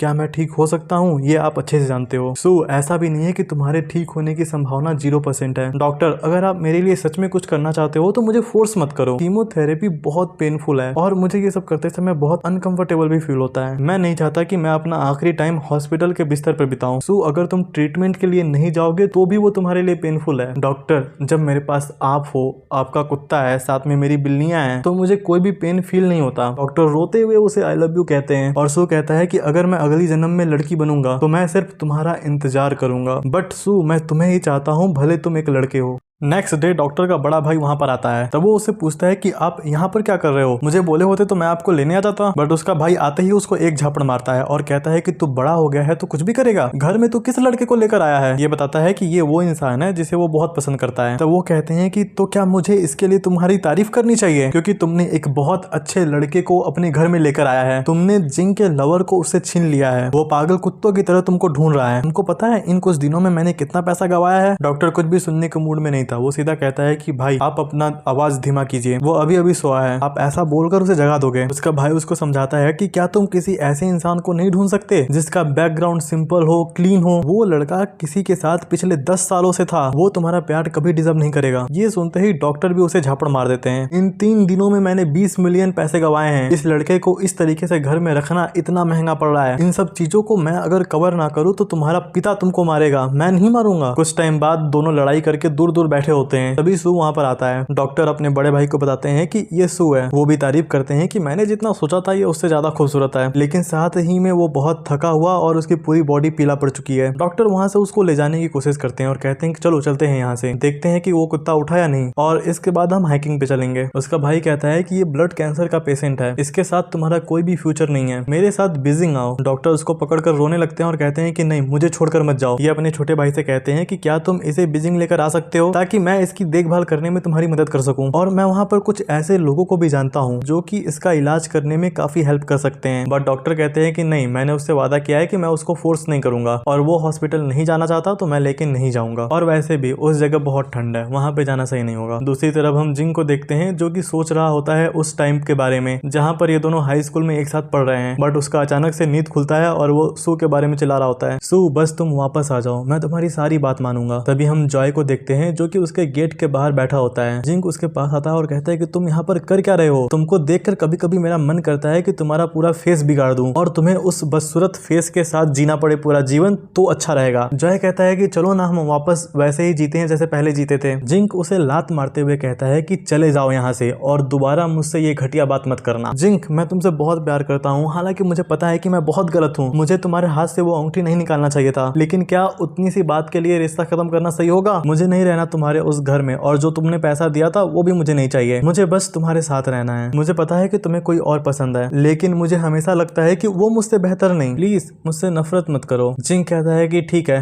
तुम यहाँ से जाओ, मैं जब फ्री हो जाऊंगा तो तुमसे बात करूंगा, मैं इन कुछ दिनों बहुत बिजी रहने वाला हूँ। जॉय कहता है ठीक है और बहुत खुश हो जाता है बेचारा। मैं बाद में फिर से आऊंगा तुमसे मिलने। हम सू को देखते हैं जो कि रास्ता क्रॉस कर रहा है, बट सीन वापस से शिफ्ट होता है जिंग पर, जो कि अभी शादी में आया हुआ है, वो भी अकेले। उसका दोस्त कहता है कि चलो दूल्हे दुल्हन से मिल लो। जिंग कहता है कि नहीं, मुझे इस पार्टी से बस निकलना है, ये गिफ्ट तुम उन्हें दे देना। और हाँ, ये गिफ्ट मेरी और सू दोनों की तरफ से है। सू जो कि और भी बीमार पड़ता जा रहा है, उसने अपनी दवाइयां लेने भी बंद कर दिए हैं। डॉक्टर को समझ नहीं आता कि ये इतना दुख क्यों सह रहा है। रोते हुए सू उठता है और कहता है कि मेरा रिंग कहाँ है। डॉक्टर, क्या आपने मेरी रिंग देखी? वो समझाते हैं कि कोई बात नहीं, तुमने कोई बुरा सपना देखा है, इसीलिए इतने घबरा गए हो। थोड़ा अपने आप को टाइम दो, धीरे धीरे तुम सब कुछ भूल जाओगे। कुछ टाइम बाद का सीन देखते हैं। डॉक्टर उससे पूछते हैं कि अच्छा, तुम्हारा बर्थडे आने वाला है ना? सू पूछता है कि हाँ, ये बात आपको कैसे पता? बेटे, जो तुमने फॉर्म भरा था ना हॉस्पिटल में, उसमें डेट ऑफ बर्थ भी भरना होता है, तो वहां से मैंने देखा था। सू कहता है कि चलो बाहर चल के कुछ मजे करते हैं। डॉक्टर बताते हैं कि तुम्हारी बॉडी इतनी अच्छी नहीं है कि तुम अभी बाहर जाके मस्ती कर सको, इसीलिए पहले तुम ठीक हो जाओ, उसके बाद हम चलेंगे। डॉक्टर, मेरे पास ये जो अच्छी बॉडी बची हुई है ना, यही भी कुछ टाइम के लिए ही है सिर्फ। डॉक्टर सू को किस करते हैं और वहां से जाने लगते हैं। इधर जिंग बहुत ज्यादा स्मोक करने लगा है, जो कि अभी रो रहा है, उसे बहुत हर्ट हो रहा है। जिंग डॉक्टर के पास जाता है अपना चेकअप कराने के लिए, और डॉक्टर उसे बताते हैं कि उसका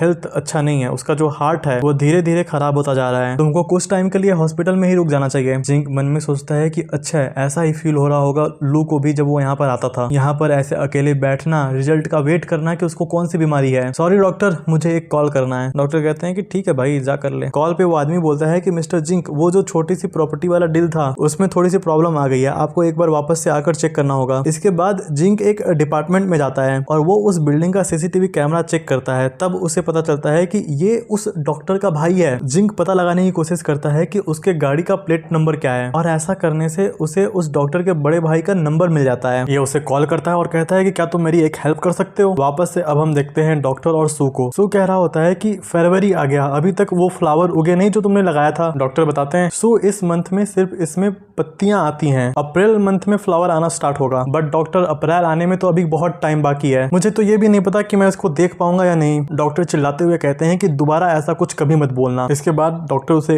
किस करने जाते हैं, लेकिन पता नहीं उन्हें क्या होता है कि वो रोने लगते हैं। सू उसे समझाता है कि कोई बात नहीं, इन सब चीजों के लिए गिल्टी फील करने की जरूरत नहीं है। कुछ टाइम बाद सू एक किताब पढ़ रहा होता है। डॉक्टर उसके पास आते हैं और पूछते हैं कि तुम क्या कर रहे हो। तब सू बताता है कि मेरी एक इच्छा है, जब मैं मर जाऊं तो आप सीधा मेरी बॉडी को जला देना। पिछली बार जब तुम्हारे भाई मुझे लेने आए थे तो मुझे पता था कि वो क्या सोच रहे हैं। कमीना जिंक अगर अभी भी मुझे ढूंढ रहा है तो उसे मेरी राख दे देना। ऑफ कोर्स तुम ये राख उसे फ्री में मत देना, तुम उससे मेंटल स्ट्रेस और जो भी मेडिकल में खर्चा हुआ है उनका पैसा चार्ज करना। अगर वो पैसे नहीं देगा तो तुम ये राख भी मत देना। बट डॉक्टर उससे कहते हैं कि वो मुझे चाहे जितना भी पैसा दे दे, मैं तुम्हें वापस उसे नहीं दूंगा। इस पर सू हंसते हुए कहता है कि क्या सारे अमीर लोग तुम्हारे जितने ही पागल होते हैं? डॉक्टर बताते हैं कि मैं पागल नहीं हूँ, मैं बस तुमसे प्यार करता हूँ, बस इसीलिए तुम्हें किसी और को नहीं देना चाहता। जिंक जो कि अब उस जगह पहुंच चुका है जहाँ पर सू है, उसे एक आदमी कॉल करता है और कहता है कि आपने जिस घर का एड्रेस हमसे मांगा था उसका एड्रेस आ चुका है। इधर गाड़ी में बैठकर वो कुछ दवाइयां ले रहा होता है और बोलता है कि लू, मैं आ रहा हूँ तुम्हारे लिए।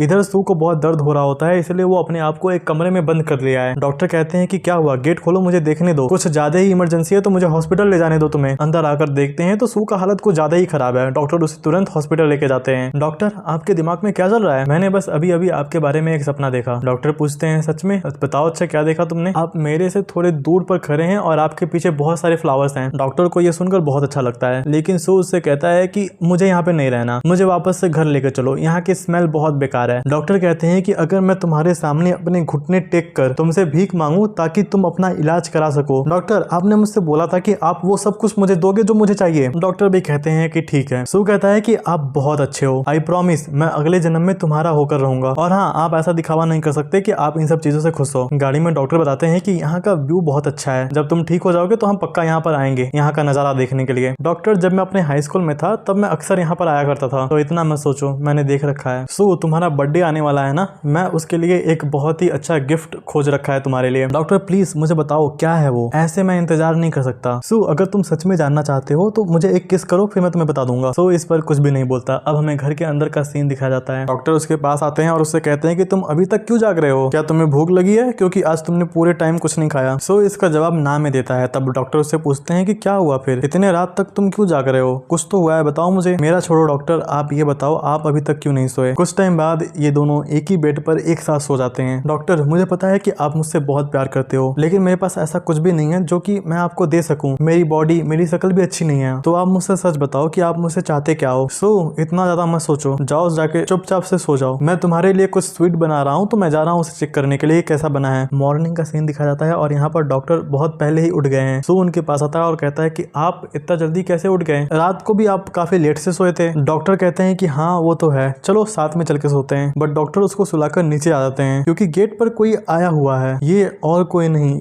बल्कि जिंक है। डॉक्टर पूछता है कि आपको क्या चाहिए, और ये गेट पर मुक्का मारते हुए कहता है कि तुझे अच्छे से पता है मुझे क्या चाहिए। और जब ये उसे अपना नाम बताता है तब इन दोनों के बीच अच्छी वाली लड़ाई होती है। डॉक्टर भी बहुत गुस्से में आता है। जिंक कहता है कि मैं तुमसे लड़ाई नहीं करना चाहता, मुझे बस मेरा शू चाहिए जिसको मैं वापस लेने आया हूँ। डॉक्टर कहते हैं कि अच्छा तुझे शू चाहिए, तुझे खुद के ऊपर शर्म आती है, तुझे लगता है कि तू उसे डिजर्व करता है। ये मेरे और उसके बीच की बात है, तू आउटसाइडर है, दूरी रहे इस सब चीजों से। कौन से हक से तुम मुझे ये कह रहे हो कि मैं उसके लायक नहीं हूँ। डॉक्टर कहता है कि मुझे तो अभी भी ये समझ नहीं आया कि उसने तुमसे प्यार कैसे कर लिया। डॉक्टर, तुम्हारा कोई हक नहीं बनता कि तुम ऐसे जज करो हमारे रिलेशनशिप को। मैं यहाँ पर सिर्फ सू को लेने आया हूँ। मिस्टर जांग, क्या आप जानते हैं कि मैं सू को कैसे जानता हूँ? फर्स्ट टाइम मैं उससे हॉस्पिटल में मिला था, वो आया था अपना चेकअप कराने के लिए, वो भी बिल्कुल अकेले, और उसने कुछ ज्यादा अच्छे कपड़े भी नहीं पहन रखे थे। उसकी पूरी बॉडी ठंडी थी। वो ऐसे ही कई बार हॉस्पिटल अकेला ही आता रहा। उसके साथ ना ही कोई रिश्तेदार था, ना ही कोई दोस्त था, कोई नहीं। बोन मैरो का इलाज करते टाइम उसे कितना दर्द होता था तुम्हें ये पता है? लेकिन उसने एक शब्द भी नहीं कहा। मुझे लगा कि वो हमेशा अकेला रहता है और उसके आसपास कोई नहीं होता। लेकिन फिर मैंने गलती से उसके गर्दन पर एक लव बाइट देखा और वहां से मुझे पता चला कि इसका एक पार्टनर है जो कि लड़का ही है। तुम्हें पता है वो तुमसे कितना प्यार करता है? जिंक भी कहता है कि हाँ मुझे पता है कि ये मेरी गलती है। डॉक्टर वापस से चिल्लाते हुए कहते हैं कि तुम्हें नहीं लगता कि तुमको रियलाइज करने में थोड़ा ज्यादा लेट हो चुका है? मैं आपको इसकी भरपाई करने का मौका दूंगा, जाकर उसको मनाओ ताकि वो अपना इलाज करा सके। आपको क्या लगता है अभी आप सुधर जाओगे, अपनी गलती मान लोगे तो सब कुछ ठीक हो जाएगा? कुछ चीजें सिर्फ इसलिए ठीक नहीं हो जाती कि आप अपनी गलती मान लो। तुम जितनी बार भी कहो कि मेरी गलती है मेरी गलती है, लेकिन फिर भी उसका दर्द कम नहीं होगा। जिंक ये सब सुनने के बाद अपने घुटनों पर बैठ जाता है और भीख मांगता है कि प्लीज मुझे उसको देखने दो बस। लेकिन डॉक्टर गेट उसके मुंह पे बंद करके चले जाते हैं। इधर सू जो कि शायद सब कुछ सुन रहा है, डॉक्टर उसके पास आते हैं और कहते हैं क्या तुमको कुछ चाहिए? सू जवाब देता है कि नहीं। तब डॉक्टर ये भी कहते हैं कि तुम मुझे छोड़कर मत जाना। डॉक्टर, मैं आपको छोड़कर क्यों जाऊंगा? सू, क्या तुम मुझसे मिलना नहीं चाहोगे? मैं क्यों मिलना चाहूंगा उससे? कुछ चीजों को ठीक करने के लिए अब बहुत देर हो चुका है। डॉक्टर अपने घर पर पुलिस बुला लिए होते हैं। जिंक भी वहीं पर था, इसलिए पुलिस वाले जिंक से कहते हैं कि आपको हमारे साथ चलना पड़ेगा। जिंक पूछता है कि मैंने ऐसा क्या कर दिया? वो लोग बताते हैं कि आपने प्राइवेट प्रॉपर्टी के अंदर जबरदस्ती घुसने की कोशिश की है, आपको हमारे साथ कोऑपरेट करना चाहिए। जिंक जवाब देता है कि मैं किसी का इंतजार कर रहा हूँ और जब तक मैं उसे देख नहीं लेता तब तक मैं यहाँ से हिलूंगा भी नहीं। पुलिस वाले कहते हैं कि अच्छा बेटा,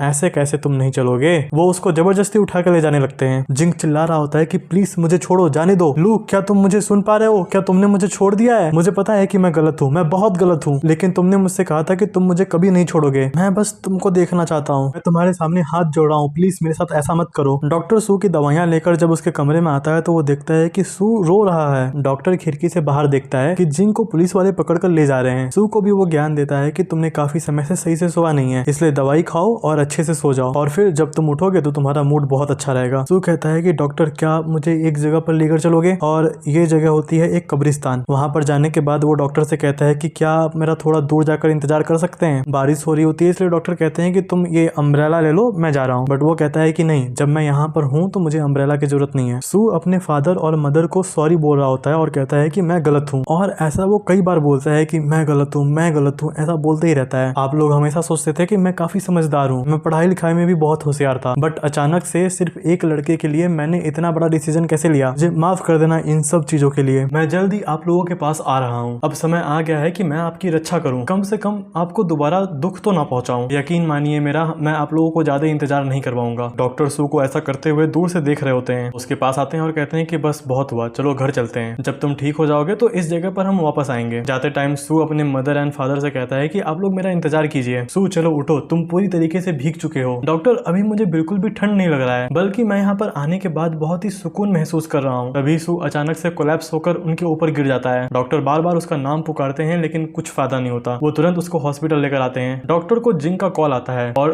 जिंक कॉल पे सीधा बोलता है कि मेरा कॉल कट मत करना। तब वो पूछता है कि तुम जेल से बाहर कैसे आ गए? डॉक्टर, मैं तुमको इसके लिए कॉल नहीं किया हूँ, मैं तुम्हारे सामने भीख मांगता हूँ कि तुमको जो चाहिए मैं वो दूंगा, बस तुम उसे मुझे वापस दे दो। मैं तुम्हें अपनी कंपनी के सारे शेयर्स दे दूंगा। इवन मैं सू को दुनिया के सबसे सबसे बड़े डॉक्टर के पास लेकर जाऊंगा उसके इलाज के लिए। डॉक्टर जिंक के ऊपर चिल्लाते हुए कहता है कि तुमको क्या लगता है, मुझे सच में तुम्हारे पैसों की जरूरत है, या फिर मुझे ये बोलना चाहिए कि मेरे परिवार के पास पैसों की कमी है? मुझे तुम्हारे पैसों की कोई जरूरत नहीं है। इस पर जिंक सीधा बोलता है कि मैं उससे प्यार करता हूँ और उसके बिना नहीं रह सकता। क्या तुमको ऐसा लगता है कि तुम एक बहुत ही महान इंसान हो, और अगर तुम सच में हो तो कहीं से तुम्हें बोन मैरो मिल जाए जो कि सू की बॉडी से मैच करे तो मुझे बता देना, मैं तुमको उसे वापस दे दूंगा बिना किसी सवाल के। लेकिन हम दोनों को अच्छे से पता है कि तुम नहीं कर सकते। मैंने सू के लिए एक बोन मैरो खोजा था लेकिन मेयर का बेटा उसे ले लिया। काश मैं इतना पावरफुल होता कि मैं उससे वापस ले पाता। जिंक ये बात पता है, इसीलिए वो उससे कहता भी है कि हाँ मुझे ये बात अच्छे से पता है। रिसेंटली वो इसके लिए बहुत खुश भी था, इवन उसने मेरे प्रोजेक्ट में भी काफी हेल्प किया। डॉक्टर अपने भाई को कॉल लगाते हैं और उससे पूछते हैं कि क्या आपको जिंक ने कॉल किया था? तब उसका भाई इस सवाल का सीधा सीधा जवाब नहीं देता, बल्कि वो ये कहता है कि फैमिली वाले शादी के लिए मान गए हैं और अब मुझे और पैसे कमाने की जरूरत नहीं है, जितना है उनके लिए इनफ है। डॉक्टर को ये बात जानकर बहुत खुशी होती है कि जिंक ने उन्हें कांटेक्ट किया था लेकिन उसके भाई ने ऑफर ठुकरा दिया। लास्ट में वो इससे ये भी कहते हैं कि तुम अपना ख्याल रखो और यहाँ पर फैमिली का ख्याल रखने के लिए मैं हूँ, और एक बात हमेशा याद रखना, तुम मेरे लिए बहुत इंपॉर्टेंट हो। कुछ टाइम बाद सू उठ जाता है। तब डॉक्टर कहते हैं कि अच्छा तुम जाग गए, तुम्हें तो थोड़ा फीवर भी लग रहा है। सू बताता है कि आज मैंने अपने माता पिता का सपना देखा, मुझे ऐसा लगता था कि वो लोग मुझसे प्यार नहीं करते, बट मैं गलत हूँ, वो मुझे अभी भी बहुत चाहते हैं। डॉक्टर इस बात पर हल्का सा स्माइल पास करते हैं और कहते हैं कि तुम एक अच्छे बच्चे हो, उससे कोई भी नफरत नहीं कर सकता। चलो आज हमें कहीं और जाना है, लेकिन उससे पहले तुमको ये दवाइयाँ खत्म करनी पड़ेगी क्योंकि यहाँ पर हमने बहुत पैसे खर्च किया है। थोड़ी देर बाद ये लोग जब गाड़ी में जा रहे होते हैं तब सू के नाक से वापस से खून आने लगता है। डॉक्टर इसको देखकर थोड़ा सा टेंशन लेने लगते हैं, लेकिन सू कहता है कि अरे इतना सोचने की जरूरत नहीं है, कुछ टाइम पहले मैंने फ्लोर पर खून की उल्टियाँ किया था लेकिन फिर भी देखो मुझे कुछ नहीं हुआ। डॉक्टर कहते हैं कि तुम एकदम पागल हो, घर चलो तुम्हारे लिए कुछ ऐसा बनाता हूँ जिससे तुम्हारी इस खून की कमी पूरी हो सके। तुम लोगों को याद होगा तो ऐसा ही सेम जिंक ने भी उससे कहा था। जिंक भी सू के माता पिता से सॉरी बोल रहा होता है और कहता है कि अगर मुझे पता होता मैं भविष्य में चलकर सू को ऐसे धोखा देने वाला हूँ तो मैं कभी भी उसके करीब आता ही नहीं। वो यूनिवर्सिटी में मेडिकल की पढ़ाई करता और एक अच्छी जिंदगी जीता। हालांकि वो इससे खुश ना होता लेकिन उसे मेरे साथ रहकर मिला ही क्या दुख के अलावा। आंटी और अंकल मुझे पता है कि आप लोग उसको मिस कर रहे हो, लेकिन प्लीज मैं आपसे भीख मांगता हूँ कि आप प्लीज उसे मुझसे इतनी जल्दी मत लेकर जाओ। मैंने उसे जो दुख दिया है उसे मैं वापस ठीक नहीं कर सकता, लेकिन 4 दिन के लिए ही वापस से उसके लाइफ में जाना चाहता हूँ और उसे मैं सब कुछ दूंगा जो कि मैं उसे नहीं दे पाया। खैर अगली जन्म में उसका एहसान चुकाने के लिए मैं सब कुछ करूंगा। सू और डॉक्टर कुछ बात कर रहे होते हैं कि तभी जिंक का उसे मैसेज आता है। उसमें लिखा है कि मैं बोन मैरो लेने जा रहा हूँ एक बड़े शहर में, तब तक तुम सू का ध्यान रखना। ये पढ़ते ही डॉक्टर को बहुत गुस्सा आता है और वो सोचता है कि इसकी इतनी हिम्मत कैसे हुई, ये मुझे कह रहा है कि मैं सू का ध्यान रखूं। सू पूछता है कि क्या हो गया, इतना गुस्सा क्यों कर रहे हो? तो वो कहता है कि अरे कुछ भी नहीं, तुम टीवी देखो बस, मैं तुम्हारे लिए कुछ खाने को लाता हूँ। बट डॉक्टर आपने बोला था ना कि हम कहीं जाने वाले हैं। अरे सू अगर हम चले जाएंगे तो जो फ्लावर का प्लांट हमने लगाया है उसका ध्यान कौन रखेगा, इसीलिए हम नहीं जाने वाले। जिंक अपने डॉक्टर वाले दोस्त को कॉल करता है और उसे कहता है कि तुमको मेरी एक हेल्प करनी पड़ेगी। तुम्हें याद है वो मेयर का लड़का? उसका दोस्त जवाब देता है कि हाँ मुझे पता है, लेकिन अभी हम उसके साथ पंगा नहीं ले सकते, उसका बाप बहुत ज्यादा ताकतवर है। देखो डॉक्टर, उस लौंडे के पास एक बोन मैरो है जिसको सू के लिए तैयार किया गया था, लेकिन इस आदमी ने अपने बाप का ताकत इस्तेमाल किया और वो चीज ले लिया। मैं जा रहा हूँ कल उससे मिलने के लिए। उसका दोस्त अभी भी उसको समझा रहा होता है कि ऐसा मत करो, वो बिल्कुल भी काइंड इंसान नहीं है और उसने जिसके लिए वो बोन मैरो लिया है वो उससे बहुत प्यार करता है। इसीलिए मेरा सुझाव तो यही है कि तुम उससे जाकर बात ना करो। डॉक्टर आप मेरा टेंशन मत लो, हॉस्पिटल के अंदर आप मेरे से ज्यादा लोगों को जानते हो, तो ऐसे किसी इंसान को खोजो जो कि अपना बोन मैरो देने को तैयार है और वो सू के बोन मैरो से मैच हो सकता है। डॉक्टर भी इसका जवाब देते हैं कि ठीक है मैं आपसे ध्यान रखूंगा, ऐसा कोई भी बोन मैरो हमारे हॉस्पिटल में आता है तो मैं आपको बता दूंगा। और एक बात, जो बीमारी अभी सू को हुआ है मुझे नहीं लगता कि बोन मैरो काम करेगा। इनकी कन्वर्सेशन यहीं पर खत्म होती है। जिंक का ड्राइवर बताता है कि आप काफी टाइम से कंपनी में नहीं आए हैं, तो क्या हम कल कंपनी चलें? आपने लास्ट मंथ एक प्रोजेक्ट के ऊपर काम कर रहे थे। वो जवाब देता है कि नहीं, अभी मैं बहुत परेशान हूँ, कुछ दिनों बाद हम इसके बारे में बात करेंगे। जिंक उसे कॉल करता है जिसके पास अभी बोन मैरो है। पहले तो वो उसे थैंक यू बोलता है क्योंकि उसने उसकी बिजनेस में काफी हेल्प किया था, बाद में ये भी कि वो उससे मिलना चाहता है। तब सामने से जवाब आता है कि कल मैं फ्री नहीं हूँ, लेकिन हाँ आज मैं फ्री हूँ, तुमको मैं अपने घर का एड्रेस भेज रहा हूँ, जल्दी से आ जाओ। जिंक अपने असिस्टेंट को कॉल करता है और उससे कहता है कि 1 मिलियन का चेक रेडी करो, मुझसे कोई भी सवाल मत पूछना, मैं किसी को भेज दूंगा जो तुम्हारे यहाँ से वो ले लेगा। जब ये उसके घर पर पहुंचता है तो उसकी जो लवर होती है वो गेट खोलती है। वैसे इसका नाम जैन होता है। जैन इसे गर्म पानी लाकर देता है। वो टीवी पर टॉम एंड जेरी लगाता है क्योंकि उसकी गर्लफ्रेंड को वो देखना पसंद है। वैसे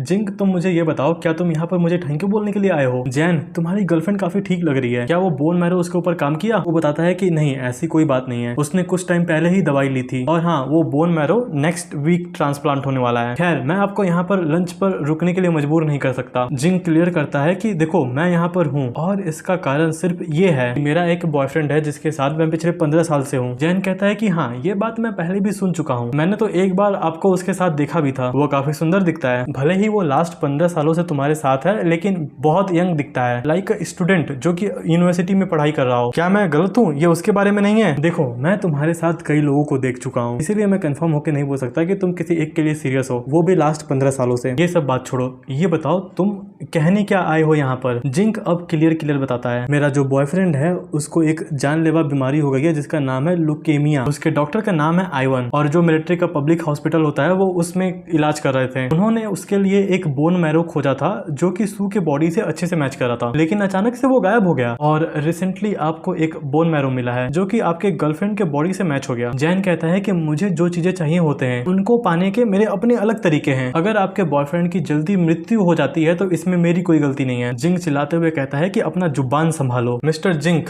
आप ऑलरेडी बहुत पावरफुल हो, मुझे पूरा यकीन है कि आप कोई दूसरा बोन मैरो खोज लोगे। इसके बाद वो उसके सामने बहुत सारे पैसे रख देता है। तब जैन बड़े ही ठंडे तरीके से कहता है कि तुमको क्या लगता है मुझे पैसों की जरूरत है? जिंक कहता है कि अगर मैं आपको सिर्फ यही चीज दूं तो मुझे शर्म आएगा, मैं आपको कुछ भी देने को तैयार हूं जो आपको चाहिए, प्लीज वो बोन मैरो बस मुझे दे दो। जैन कहता है कि ठीक है, जैसे ही सर्जरी हो जाती है मेरी गर्लफ्रेंड की, मैं उस आदमी को आपके पास लेकर आऊंगा। रास्ते में जाते समय वो अपने ड्राइवर से पूछता है कि तुमको क्या लगता है मैं सू को डिजर्व नहीं करता? ऑफ कोर्स ये उसका ड्राइवर है इसलिए वो साफ साफ बोलता है कि नहीं, सू को आपसे ज्यादा कोई प्यार नहीं कर सकता। शायद अब हम एक सपने के अंदर का सीन देख रहे होते हैं क्योंकि यहाँ पर सू बिल्कुल ठीक है। जिंक अपना हाथ फैलाता है ताकि सू को गले लगा सके, लेकिन सू उसके बगल से गुजर जाता है। ये चिल्लाते हुए कहता है कि नहीं, ऐसा नहीं हो सकता, सू प्लीज वापस आओ मेरे पास। सॉरी, ये जिंक नहीं होता बल्कि डॉक्टर होते हैं। वो ऐसा अजीब सा सपना देख रहे थे। इस सपने से जब वो जागते हैं तो देखते हैं कि सू की आंखों में आंसू हैं, वो बिल्कुल भी ठीक फील नहीं कर रहा है। डॉक्टर उसे गले लगा लेते हैं और कहते हैं कि इसकी बॉडी वापस से जल रही है। सू चिल्ला रहा होता है कि जिंक प्लीज मुझे छोड़कर मत जाओ। डॉक्टर भी जिंक बनने की एक्टिंग करते हैं और कहते हैं कि ठीक है, मैं नहीं जाऊंगा तुम्हें छोड़कर। डॉक्टर इसके बाद जमीन पर सोकर कुछ सोच रहे होते हैं, तभी उनको सू की वो रिंग मिल जाती है। जिंक की आंखें खुलती हैं और वो अपने आप को हॉस्पिटल में देखता है। तब वो अपने ड्राइवर से पूछता है कि मैं यहाँ पर कैसे आया? मिस्टर जिंक, कल रात को मुझे आपसे कुछ इंपॉर्टेंट बात करनी थी, इसीलिए मैंने आपको कॉल लगाया, बट आपने मेरा कोई भी कॉल का आंसर नहीं किया, कोई भी गेट ओपन नहीं कर रहा था, लेकिन घर के अंदर से आपके फोन की बजने की आवाज आ रही थी, इसीलिए मुझे थोड़ा सा टेंशन हुआ और मैं गेट तोड़कर अंदर आ गया। मैंने देखा कि आप फ्लोर पर बेहोश पड़े हुए हो, इसीलिए मैंने तुरंत एम्बुलेंस को कॉल किया और यहाँ पर डॉक्टर ने मुझे बताया है कि आपने बहुत ज्यादा शराब पी ली थी, इसलिए आपके जो दिल की धड़कन है वो काफी कम हो गई थी, जिस वजह से आप बेहोश हो गए। जिंक उसे थैंक यू बोलता है और कहता है कि तुम अपने घर जाओ, अब मैं देख लूंगा, मैं तुम्हें कॉल करूंगा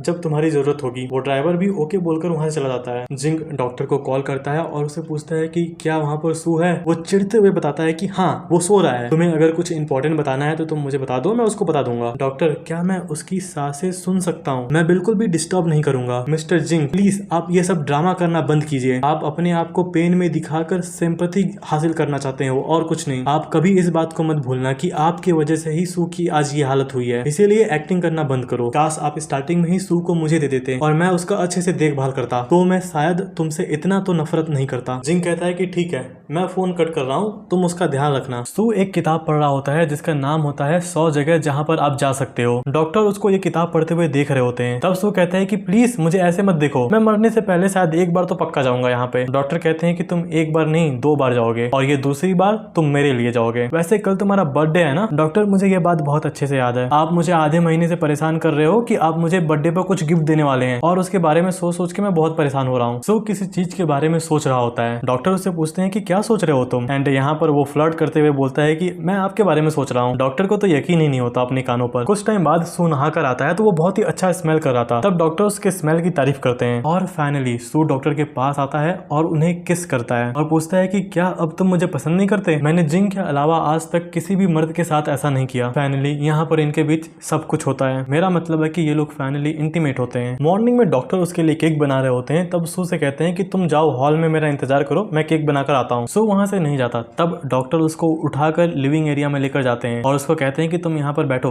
तुम्हारे लिए मैंने कुछ गिफ्ट प्रिपेयर किया है, वो लेकर आता हूँ। सबसे पहले वो डॉग और कैट्स को लाकर देते हैं और यहाँ पर भाई सू की बिल्लियां कुछ ज्यादा ही बड़ी हो चुकी हैं। अपने जेब से वो एक रिंग निकालता है और उसे बोलता है हैप्पी बर्थडे, बट सू इसको लेने से मना कर देता है। डॉक्टर रिक्वेस्ट करते हैं कि क्या हुआ, प्लीज पहन लो इसे। ठीक है डॉक्टर, मैं इसे पहन लूंगा, लेकिन आपको मुझसे एक प्रॉमिस करनी पड़ेगी। मेरे जाने के बाद आप मेरा इंतजार मत करना, उसी दिन मेरे बॉडी को जला देना और मेरी मेरी राख को किसी समुद्र या फिर पानी में बहा देना। इस तरीके से मैं कई जगहों पर जा पाऊंगा। इसके लिए मैं आपको 15,000 रुपए दूंगा। आप चाहो तो इसको अपने पास रख सकते हो या फिर आप दान कर देना। मुझे पता है कि आपके पास पैसों की कमी नहीं है। डॉक्टर कुछ बोलते नहीं है, बस उसको वो रिंग पहना देते हैं। सो मैं देख कर आता हूँ, शायद वो अंडे वाला केक रेडी हो गया होगा। जिंक वापस से डॉक्टर को कॉल करता है और बताता है कि जो बोन मैरो डोनर है वो second time bone marrow donate करने के लिए तैयार हो गया है। सू को 1 हफ्ता आराम करने की जरूरत है। डॉक्टर उसकी तारीफ करते हैं और कहते हैं कि तुमने अच्छा काम किया। जब सब कुछ रेडी हो जाएगा तो मुझे एक कॉल कर देना। जिंक जवाब देता है कि ठीक है, मैं समझ गया। वैसे मैं क्या अभी उससे बात कर सकता हूँ? आज उसका बर्थडे है, प्लीज सेलिब्रेट करो उसके लिए। आमतौर पर तो उसका बर्थडे मैं मनाता हूँ, लेकिन अभी मैं ऐसा कुछ भी नहीं कर सकता और अगर तुम ऐसा नहीं करोगे तो वो काफी अपसेट हो जाएगा। मिस्टर जिंक, आपको थोड़ा सा जानकर ये अफसोस होगा कि लू ने मेरा बर्थडे गिफ्ट एक्सेप्ट कर लिया है। अगर आपके पास कुछ भी इंपॉर्टेंट नहीं है मुझसे बोलने के लिए तो मैं ये फोन कट कर रहा हूँ। मुझे उसके कमर का मसाज करना है क्योंकि कल रात को वो बहुत थक गया था। जिंक चिल्लाते हुए कहता है कि क्या तुमने उसको टच किया? डॉक्टर झूठ बोलते हैं कि हम काफी समय से एक साथ हैं और हाँ, ये पहली बार नहीं था। मिस्टर जिंक, कोई मैसेज है तो बताओ, मैं उसको बता दूंगा, नहीं तो मैं ये फोन कट कर रहा हूँ। डॉक्टर प्लीज मेरे सू को टच मत करो। ये सच नहीं हो सकता। सू किसी को अलाउ नहीं कर सकता अपने आप को टच करने के लिए। ये सब कुछ वो सोच रहा होता है फोन कटने के बाद। वो ये भी अपने आप से कहता है कि अगर ये बात सच भी है तो भी मैं उसके ऊपर गुस्सा नहीं करूंगा। जिंक ऑफिस में बैठा होता है कि तभी उसके डॉक्टर दोस्त का कॉल आता है और वो बताता है कि जो